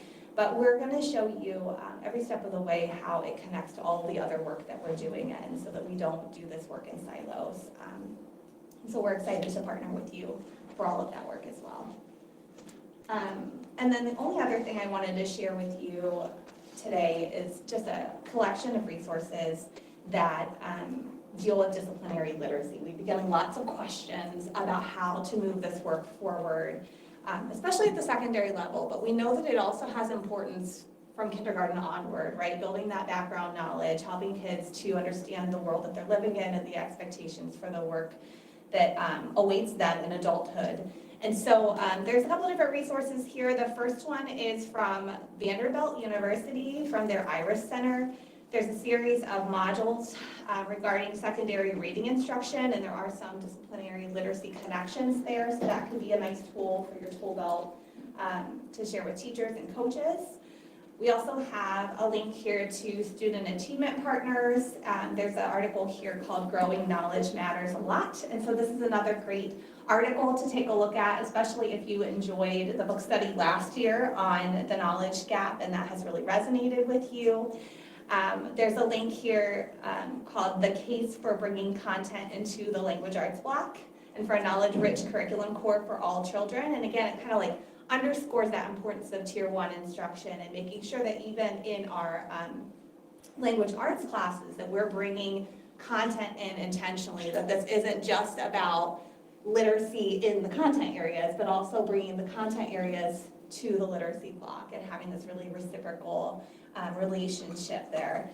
The fourth bullet is a course from Annenberg Learner, and it's fantastic. It's called Reading and Writing in the Disciplines. This is really great because you don't have to have students enroll or teachers enroll in the course. You could go in as an administrator and pull videos, and they're all fantastic. Really rich videos and examples of what this looks like in the secondary level. So you can kind of pick and choose if you don't want to use it as a course per se. And then I also tucked in an extra course here by Annenberg Learner. It's called Essential Lens, Analyzing Photographs Across the Curriculum, which is kind of a narrow lens, but really interesting. There's a lot of really great videos there, especially for social studies teachers to take a look at. How do we analyze photos across history and in the modern world to really help us to ascertain what's happening in our world and the implications of that. So I wanted to share those with you. There's a lot more I could share. There's really great resources out there on disciplinary literacy right now. We'll continue to share them as we come across them, but if you're looking for a starting point, I hope that this gives you a next step to investigate. So thank you for your time, and we look forward to the larger conversation with Ellen and Shereen in a bit. Perfect. Thank you so much, Amanda. That was great. Great information. And at this time, I think it would be great for us to take a quick break. We'll come back. Resource for gift shop. Very good. We're going to welcome everybody back.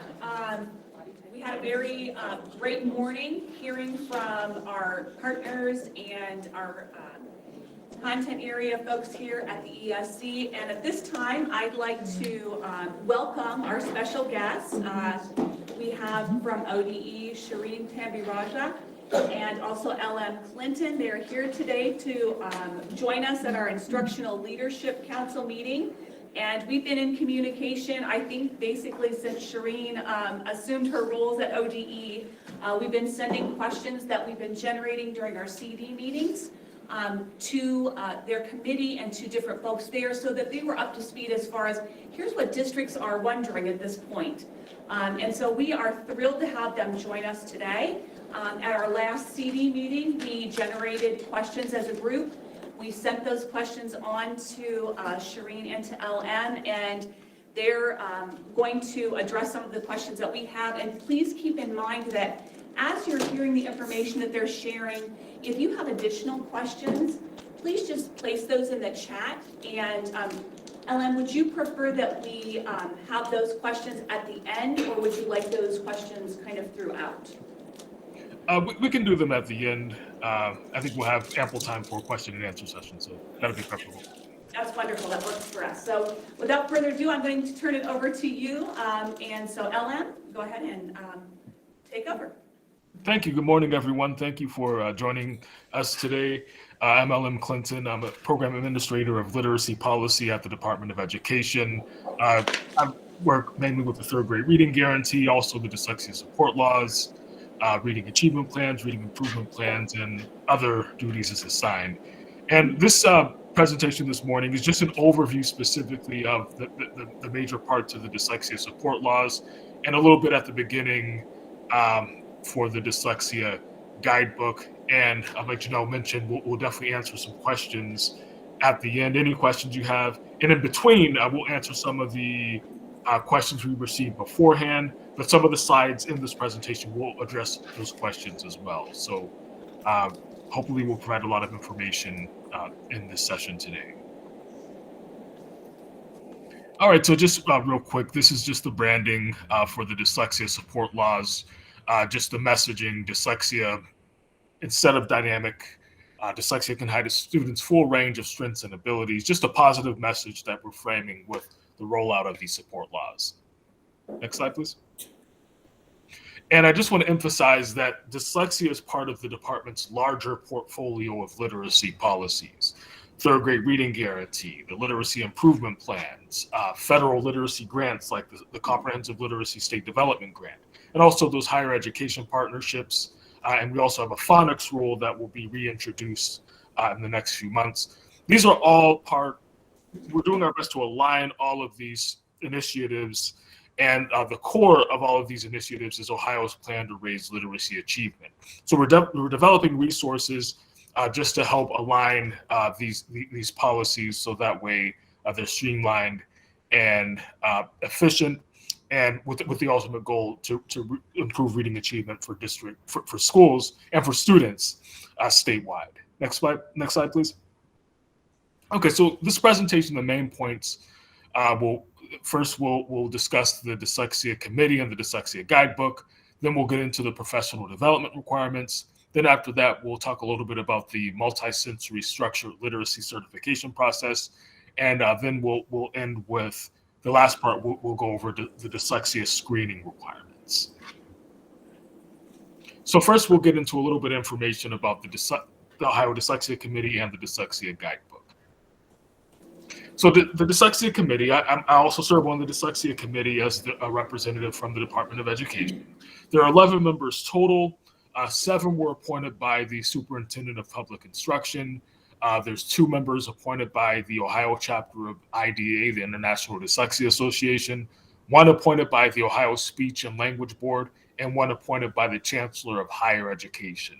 So the intent, these designations, these appointments were required in law as a way to have representation from various stakeholders making decisions on the committee. And the committee was established in April 2021. Next slide, please.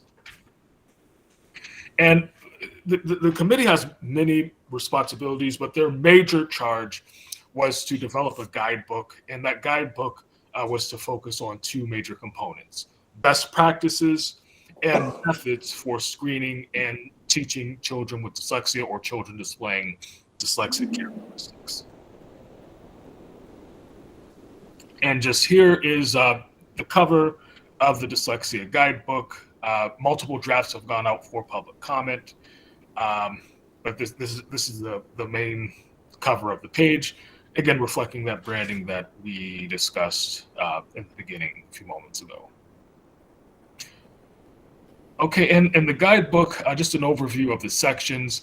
Some of the parts have changed because there have been numerous iterations through public comment, as well as revisions from the State Board of Education Teaching, Leading, and Learning Committee. The sections include best practices in literacy instruction, methods for screening, methods for intervention and remediation, and certification in multisensory structured literacy instruction. And other features include an executive summary, district decision points, supporting resources, student vignettes, and a glossary. So that's just a high-level view of the sections of the guidebook.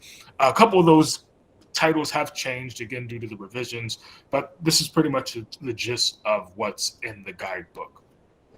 So joining me today for the presentation is the department's dyslexia administrator, Dr. Shireen Tambiraja. She's the point person for the dyslexia support laws, as well as being a liaison and facilitating the Ohio Dyslexia Committee meetings. I'm going to turn it over to Shireen just to talk more in depth about what's in the dyslexia guidebook and where we are with that right now. Shireen?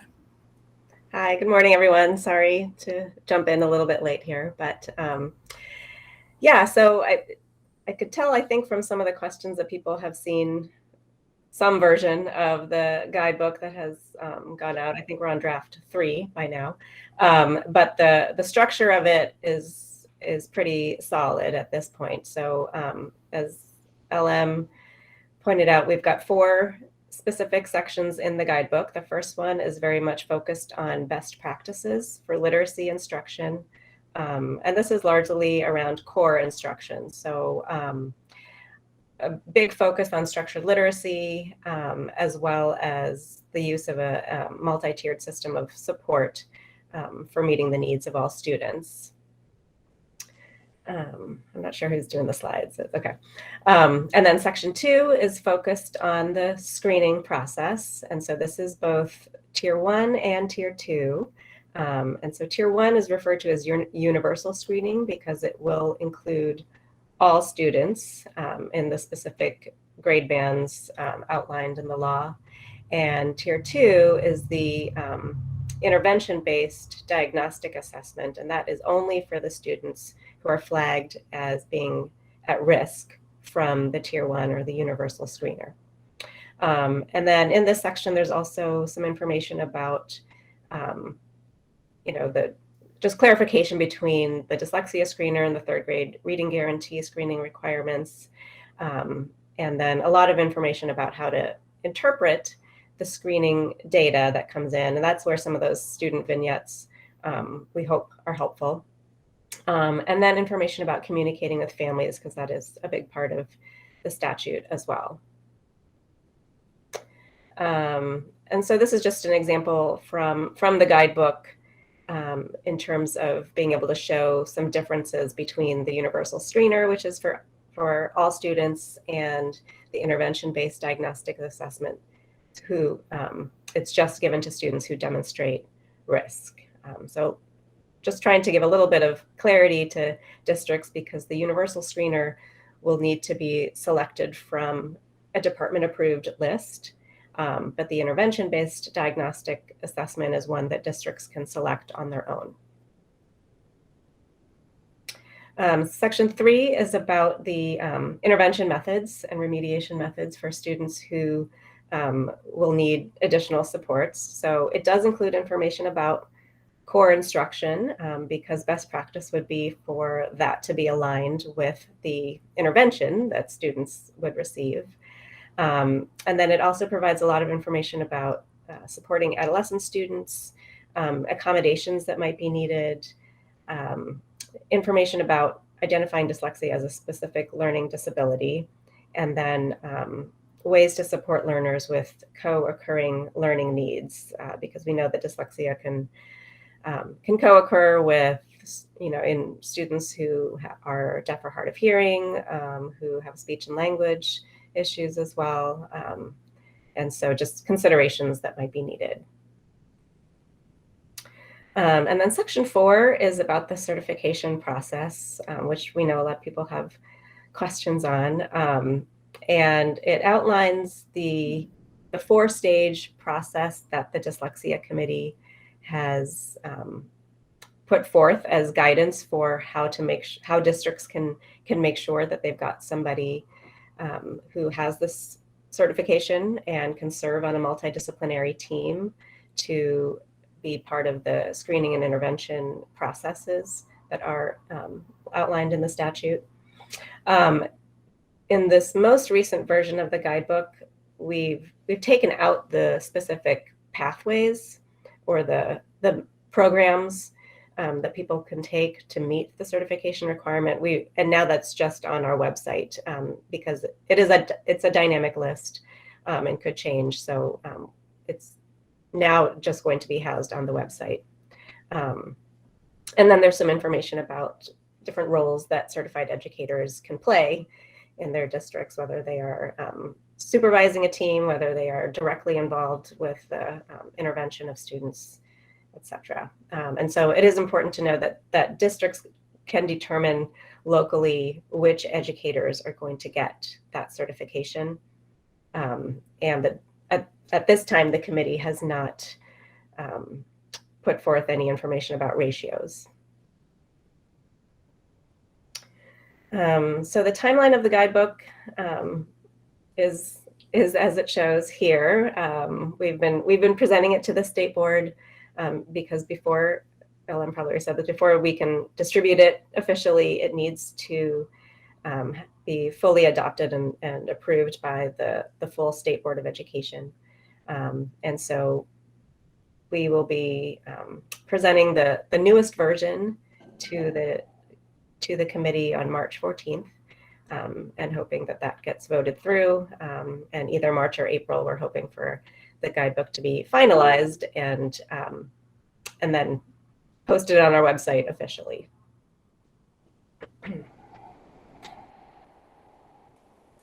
Do you want me to keep going, LM, or you want to step in? Oh, no, I can step in. Thank you so much, Shereen. So now we'll just get into the professional development requirements. So the professional development, as you can see here on the screen, so teachers are required to complete 18 hours of training by specific deadlines based on the grade band that they teach. So the earliest deadline is the 23-24 school year for general education and special education teachers of students in kindergarten and first grade. Then by the 24-25 school year, teachers providing instruction for students in grades 2 and 3. And by the 25-26 school year, special education teachers only, intervention specialists, special education teachers only, of students in grades 4 through 12 by the 25-26 school year. So these are the deadlines for the 18 hours of professional development by the specific grade bands taught, but specifically for grades 4 through 12, it's only intervention specialists or special education teachers.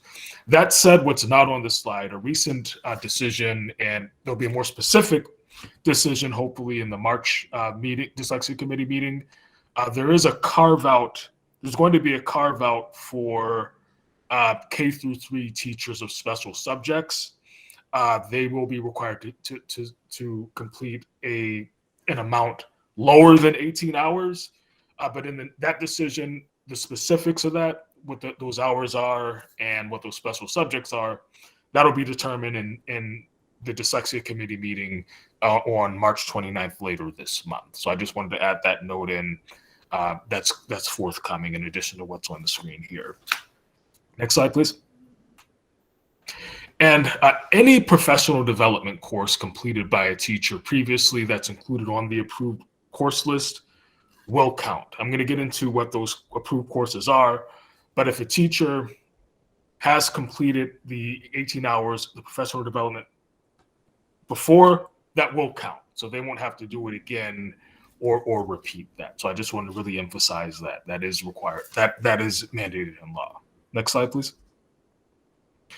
So the courses approved, the approved professional development courses include courses accredited by the International Dyslexia Association, courses approved for multisensory structural literacy certification, that list Shereen referred to earlier, training provided by instructors of multisensory structural literacy certification programs, and the department is developing a free dyslexia course that would fulfill those requirements.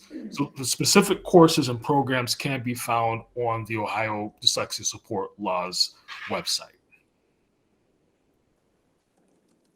And just a little bit more information about the department's professional development course. We will develop and offer that free course to meet these requirements. And the course will be developed using the recommended content of the Ohio Dyslexia Committee, We expect that to be available in late fall of 2022. We did get a couple questions about what that means, late fall. We can't pinpoint a specific date just because that course will be that course will be provided by, we're contracting that course, so it won't be an in-house course. So what we have to do, we have to go through a procurement process, which could take months. So we don't have a specific date, but we can best estimate fall 2022. That's the best range of a timeline that we can give. All right, so before we get into the multi-structure literacy certification process, I just want to answer a couple of the questions that we received about professional development. And again, I just clarified when that's going to be released. We're estimating late fall 2022. There was a question about English learners. Will there be, as far as interpreting screener results alongside other critical sources of English learner data, and it's specifically about the guidebook and whether there'll be professional development about interpreting English learner results. Will the updated professional learning document explicitly include training on how to interpret screener results alongside other critical sources for English learner data, as well as explicitly state the need for teachers of English learners to be included in the professional learning? I can say that in the guidebook there is a good amount of information for students who are English learners. Shireen, is there anything else specifically about interpreting results of those students who are English learners? So I think part of the question was about whether this will be included in the PD, right? Am I looking at the right one? And so that's a great question, actually. And I know that the process for developing the free PD course is still ongoing. And, I think that's a great recommendation to make. It's not explicitly stated as something that would be included because it's only 18 hours and there's a lot to cover there. But I think that's a good recommendation that we could make, that there at least could be pointing to resources to help in that area. And as LM said, in the guidebook, there are a lot of resources, links available that people can get more information about. Thank you so much, Shireen. And I think the other questions we addressed just about the specials teachers, there is more information forthcoming about specific hours for those teachers. And the question was answered about reporting, professional development. That'll mostly be done locally, and superintendents, they'll complete an attestation form for each required year of professional development. So, and we'll be happy to take more questions about PD at the end of the presentation if there are more. So now we'll just talk a little bit about the multi-sensory structured literacy certification process. So as Shireen said earlier, beginning in the 22-23 school year, each school district shall establish a multi-sensory structured literacy certification process for K-3 teachers. Each process shall align with the guidebook. And again, districts will determine locally which teachers need to be certified. So that is a local decision. And there were a couple of questions about that. There was a question about funding the certification, who's paying for all the teachers to go through this and renewing their certification. Well, first, I just want to reiterate that districts decide which teachers need to be certified. Districts will also determine how that's paid for. There is funding. One of the things we are working on at the department is putting out a funding guidance document. There are specific federal funds that districts will be able to use to fund the certification requirements for specific teachers. I can't get into that specifically until that's finalized by our folks in the Office of Federal Programs and folks who deal with IDA funds. But there is funding guidance forthcoming about how districts can pay for those certification requirements. There's also a question about reporting the certification of teachers. That will be done locally. There is no requirement to report certification to the department. And And there were a few questions about the training requirements.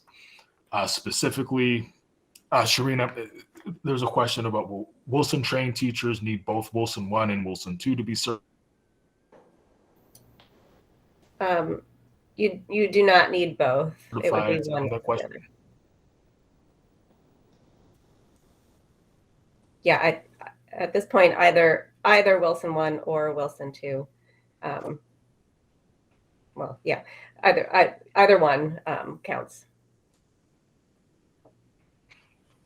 Okay, thank you, Shireen. There's another question about suggestions about who should receive the certification. The Dyslexia Committee has not opted yet to determine ratios as far as recommending who should be certified. Again, districts determine that locally. There's another question. If we have a district person certified, can she be our contact person for the group? I think the answer to that is yes. Yeah. Shireen?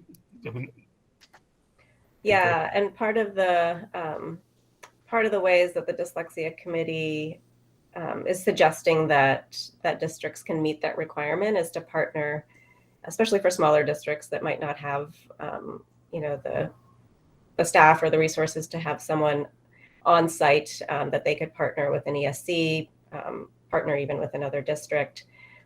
There's flexibility there in terms of how that person can be involved. All right, thank you, Shireen. Okay, so we're going to go on from this and get into the next slide, which is the dyslexia screening requirements. We'll talk a little bit about those. So just for clarification, the Tier 1, the law refers to Tier 1 and Tier 2 screeners.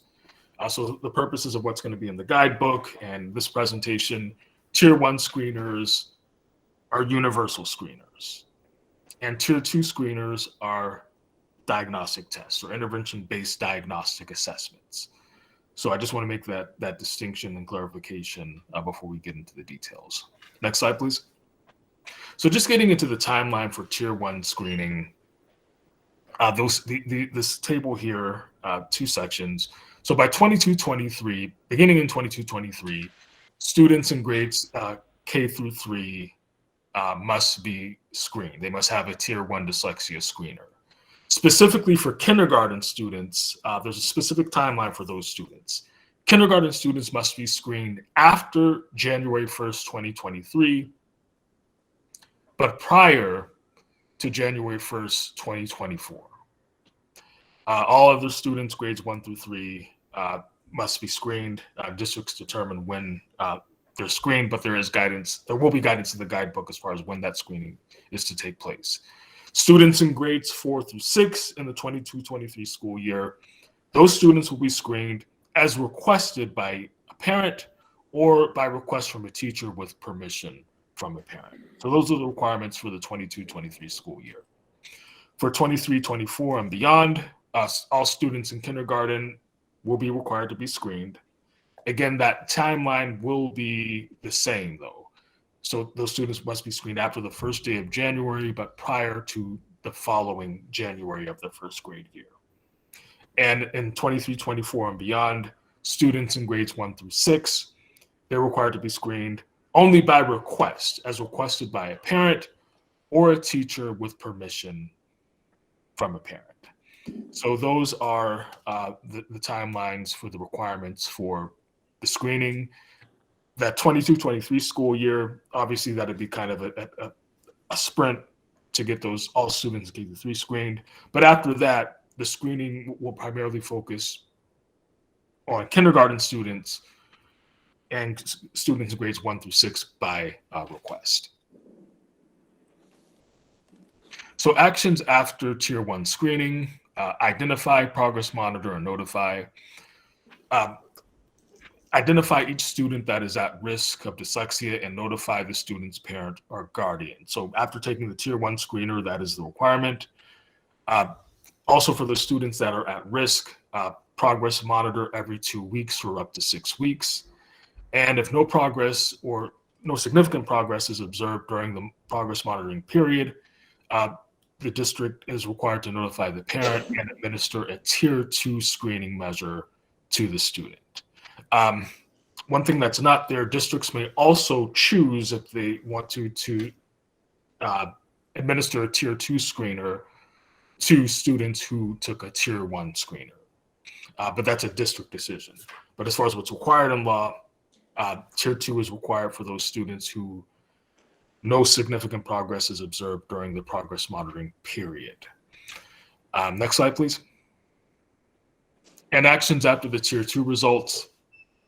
Districts report to a student's parent or guardian the student's tier 2 screener results within 30 days after the measure's administration. And if a student demonstrates markers for dyslexia, provide the student's parents information about reading development, the risk factors for dyslexia, and descriptions for evidence-based interventions, and a written explanation for the district or school's multisensory structured literacy program, with that information about their multisensory structured literacy program. Next slide, please. Okay, so, and there were some questions about screening that I'll get into before we get into resources. So the screeners, the approved list is estimated to be posted late spring. Again, another vague timeline, but again, it's a process that we have to go through, so we can't give a timeline more specific than that, so we're going to estimate late spring.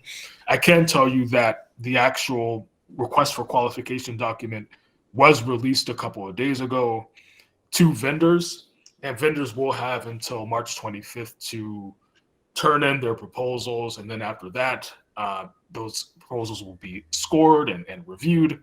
There is a technical bar that they must meet, so we're looking at late spring when that final list of assessments will be posted. There's a question about map reading fluency. Will that be in a cadence? Again, one, it depends on if those vendors apply to be on the list.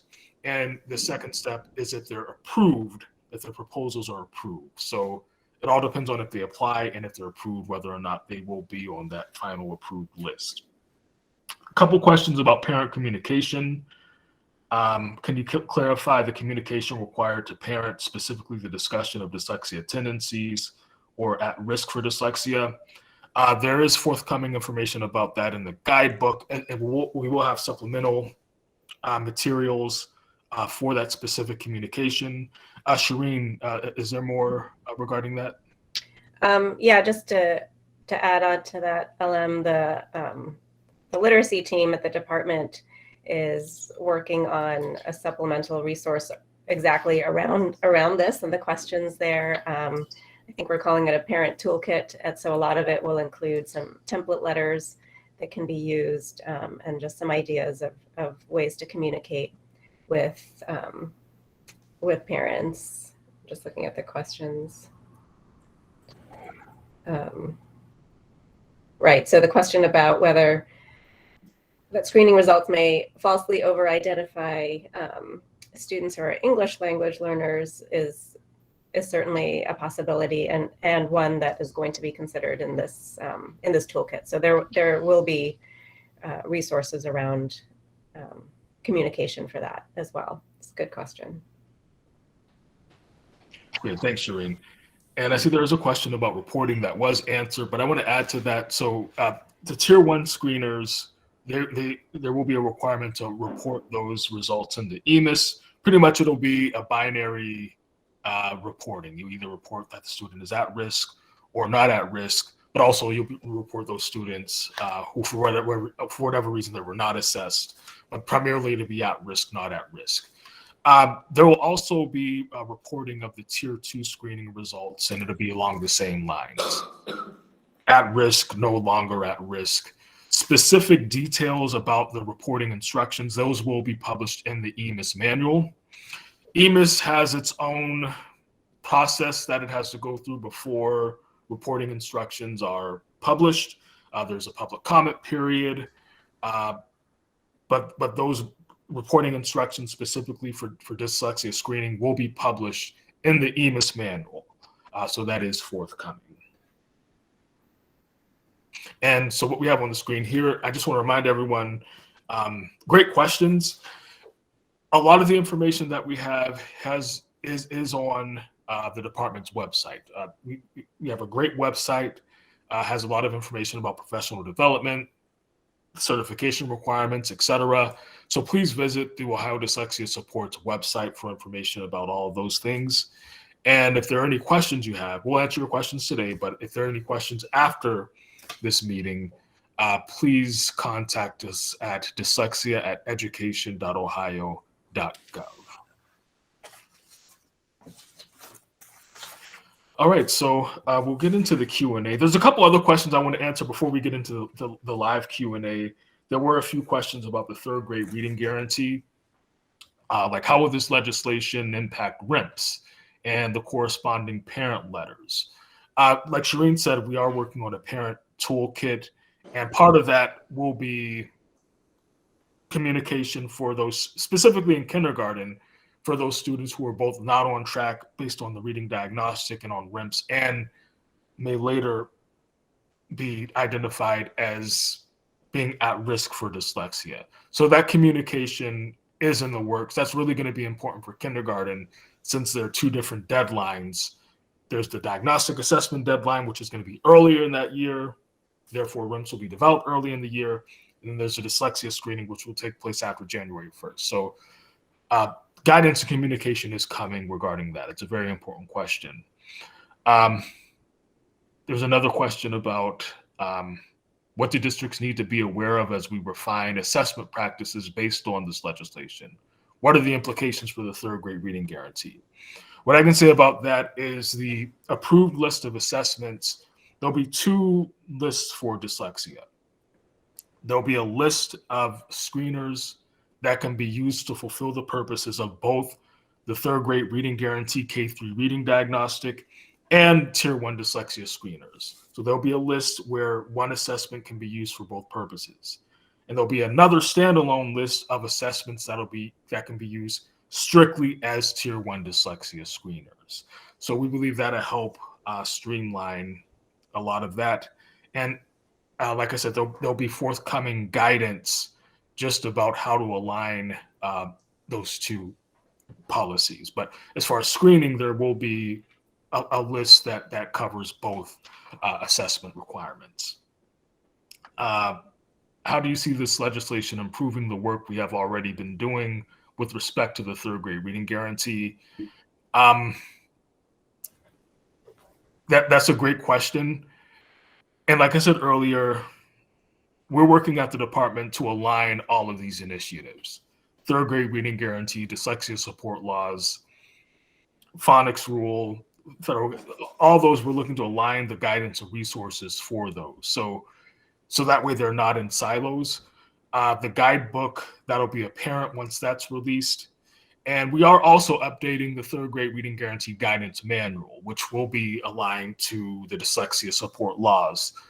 So there's forthcoming information about that. We will provide support, implementation support from our Ohio literacy leads,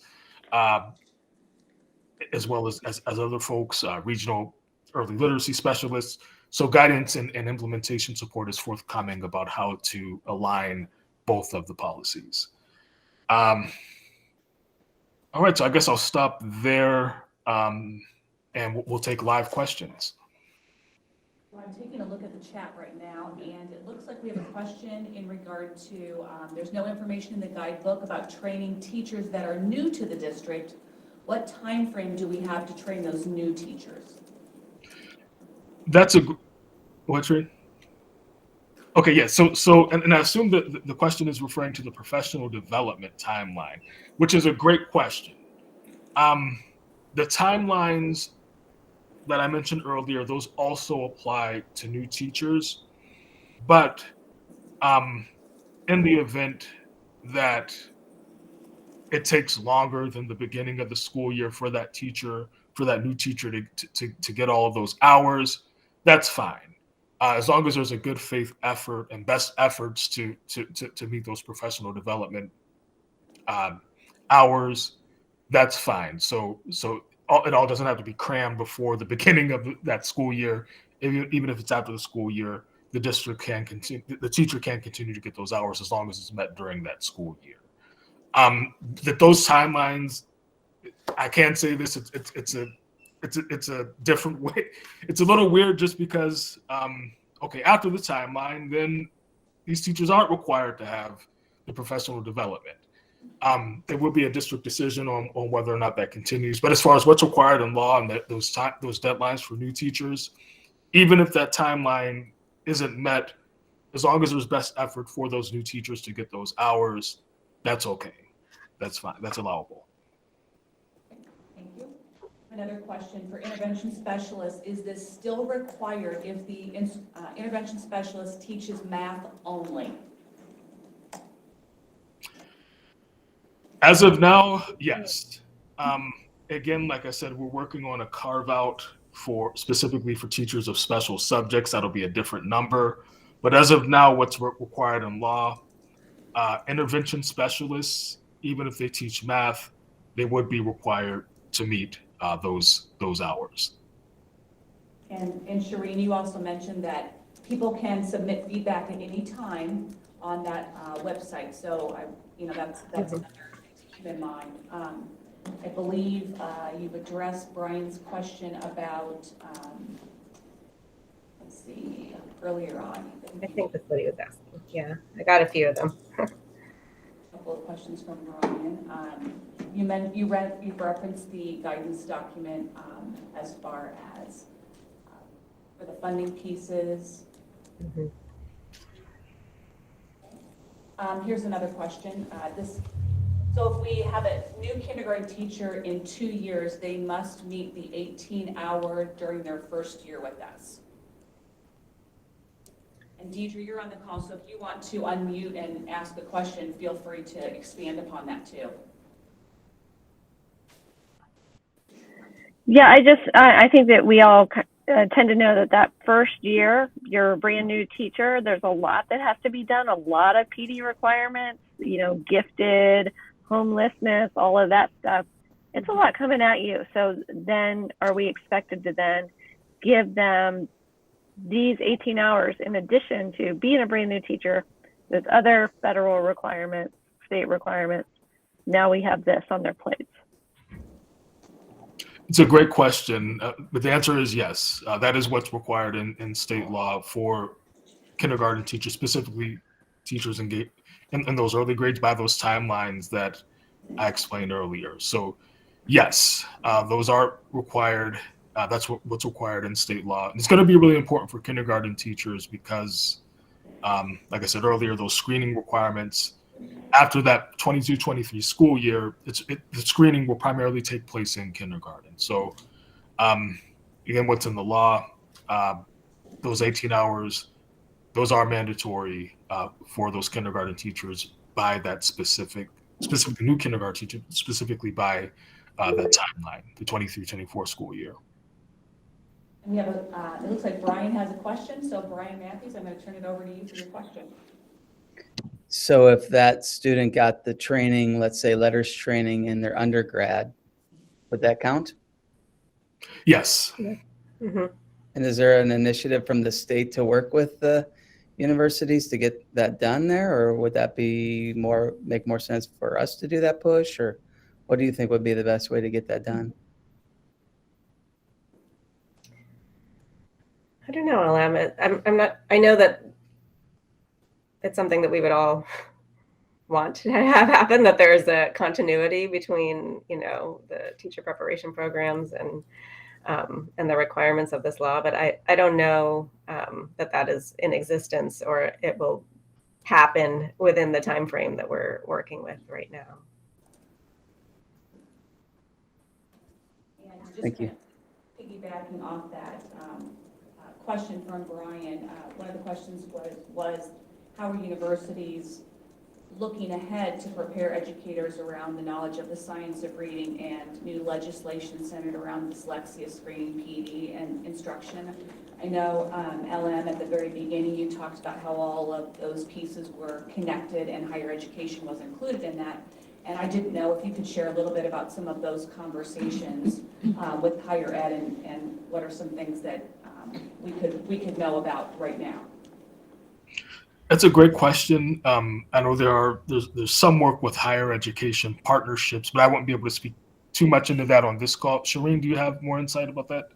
I don't, unfortunately. I mean, I know it's something that is of interest, but I don't really know more details beyond that. Right. So there's yeah.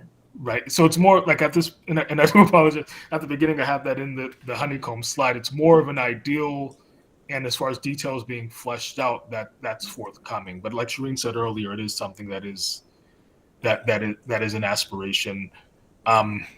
One of the things with the laws, with the certification requirements, there are a few university programs that are on that list.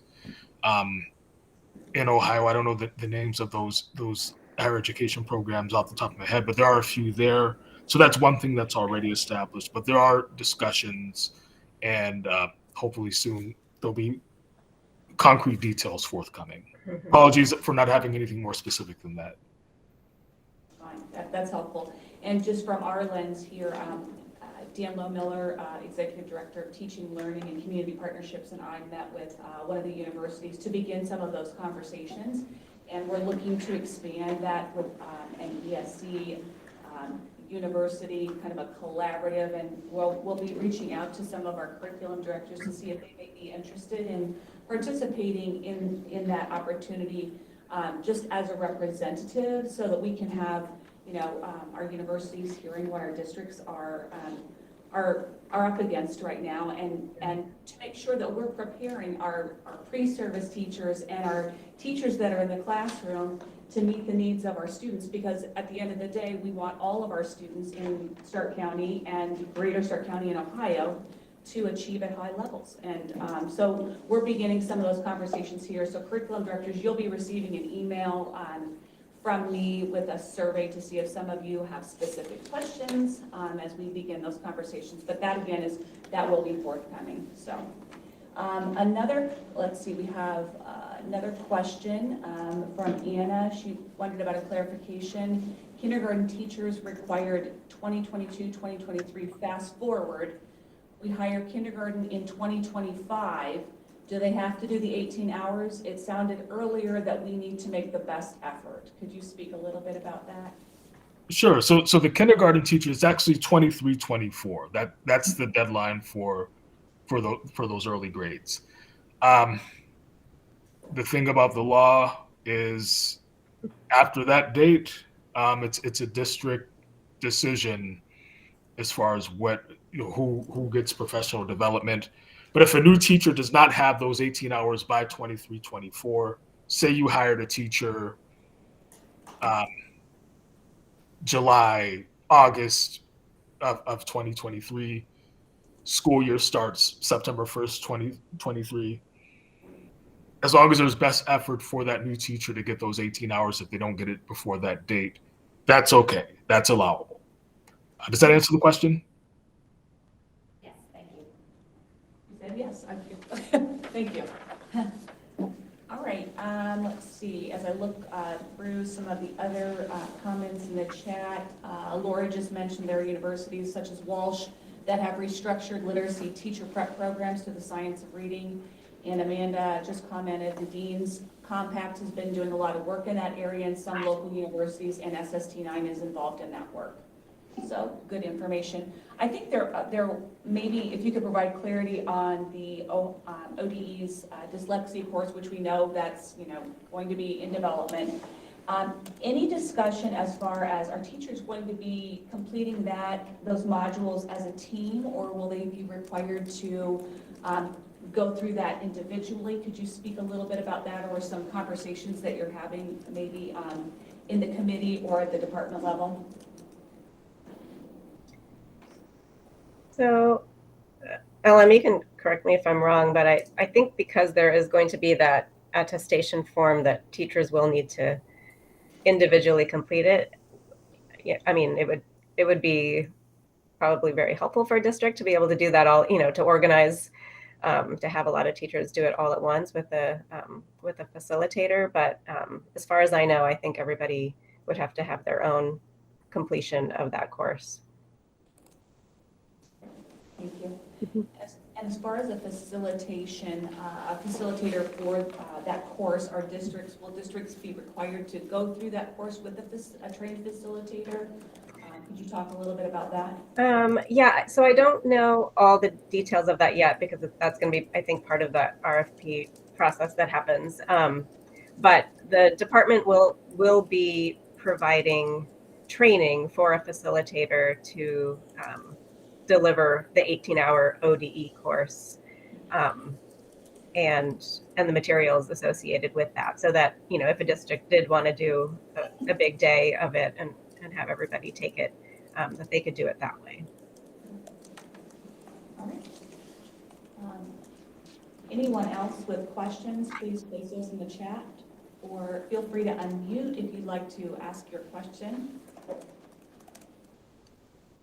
How many times is a parent allowed to ask permission to be screened? Is there a set number, or can they ask every year? Oh. There's no set number, so that is as often as they request, as often as they deem necessary. So they could do it annually because there is no specific number in law.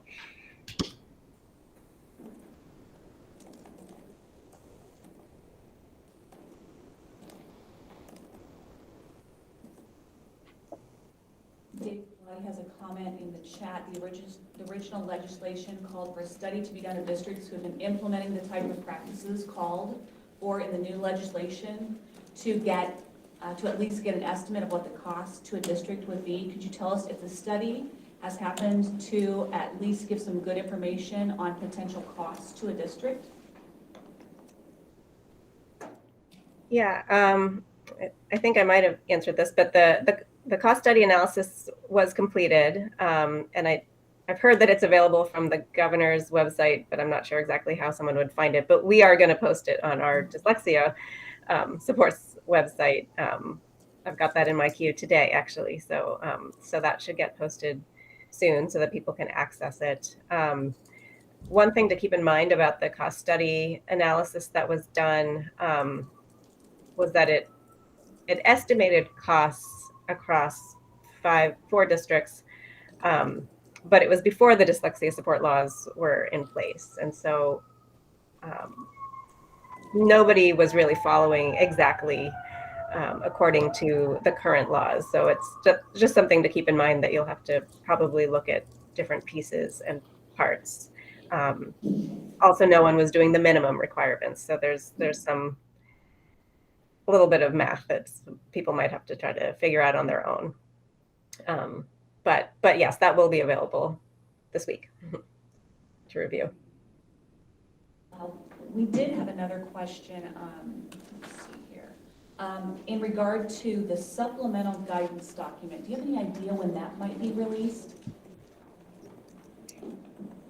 That's scheduled to be released. That'll be concurrent with the guidebook. So when the guidebook is released, that specific doesn't have a specific name yet, but we'll call it a guidance manual for this call. That'll be released along with the guidebook. But I want to remind everyone, we have great information on our website right now, professional development, certification, some other things that Shireen mentioned. The cost study will be there soon.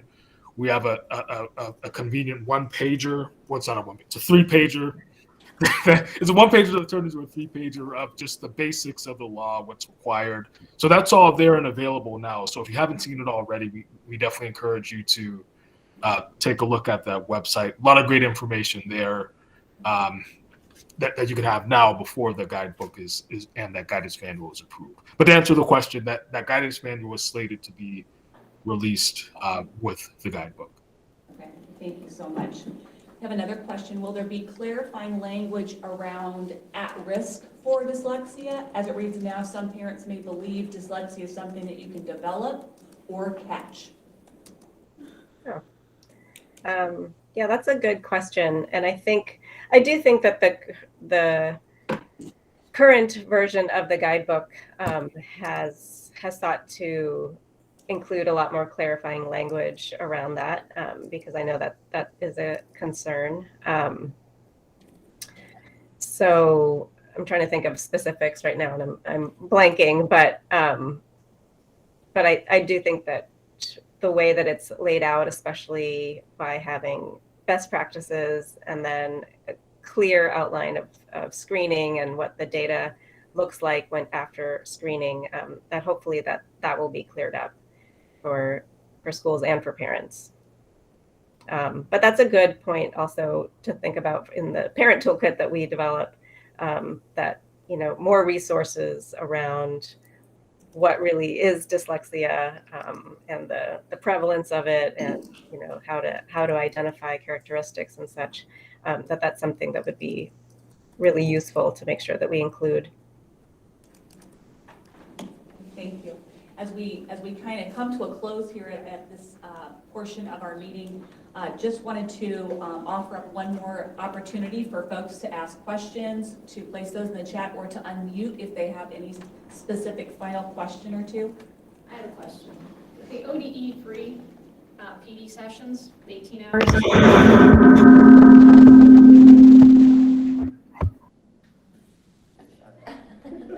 Who can facilitate those? Can we have somebody in our district? Do they need to be certified to be able to facilitate the ODE hours? The ODE PD hours? Sorry, I missed the first part of that. Yeah, the 18 ODE free hours that are going to be available. Yeah. So yes, it can be someone in the district, and I know our literacy team they've got some information, or they're starting to put out some information about what that facilitator process will be like and what the training will look like as well. I don't have access to it at the moment because I think they're still working on it. But you can email the dyslexia inbox, and we can hopefully get some more information on that soon. So I just heard you say we'll have to have somebody trained by ODE to facilitate the 18 hours. Not trained by ODE, but I don't know. I don't want to say too much because I don't have the document in front of me and I don't want to misspeak and give you some wrong information. I just want to, so there will be information about what that facilitator training will look like, and it will be provided by ODE. That the information will be provided. Thank you. Yeah, sorry. I think that probably wraps it up, our time together. But as people have questions, I know they can send those questions into the email that you have posted on the slides, and we so appreciate your time, Shireen. It's nice to officially meet you. Yeah. We've been corresponding quite a bit. And LM, thank you again, both of you, for giving your time and sharing, responding to our questions. And we feel heard here, and we appreciate all the work that you're doing, and look forward to continued conversations. And as we have additional questions, we'll be sending those to you as well. And again, thanks again for your time. We so appreciate it. Yeah, sounds good. Thank you. Thank you so much. Go ahead and just kind of finish up our meeting right now. So just a reminder that we have the High Impact Conference for Educators. We are taking proposals now. So if you know of someone that has an interesting topic, an idea, or a strategy that they'd like to share, please have them submit a proposal for the conference. The link is included on the slide, so please share that with your friends. We appreciate it. And then just as we get ready to close out, we appreciate all that you are doing in your districts to support your staff, your teachers, your students. We know that it's a busy time of the year. And as we get ready to think ahead, we want you to remember that our next ILC meeting will be May 5th. And more information will be forthcoming about that. Again, slides and the attendance link are listed there. We appreciate all of you spending time with us this morning, whether you joined us here at the ESC or you were joining us on the call. We appreciate you all and hope that you have a great afternoon. Thank you so much.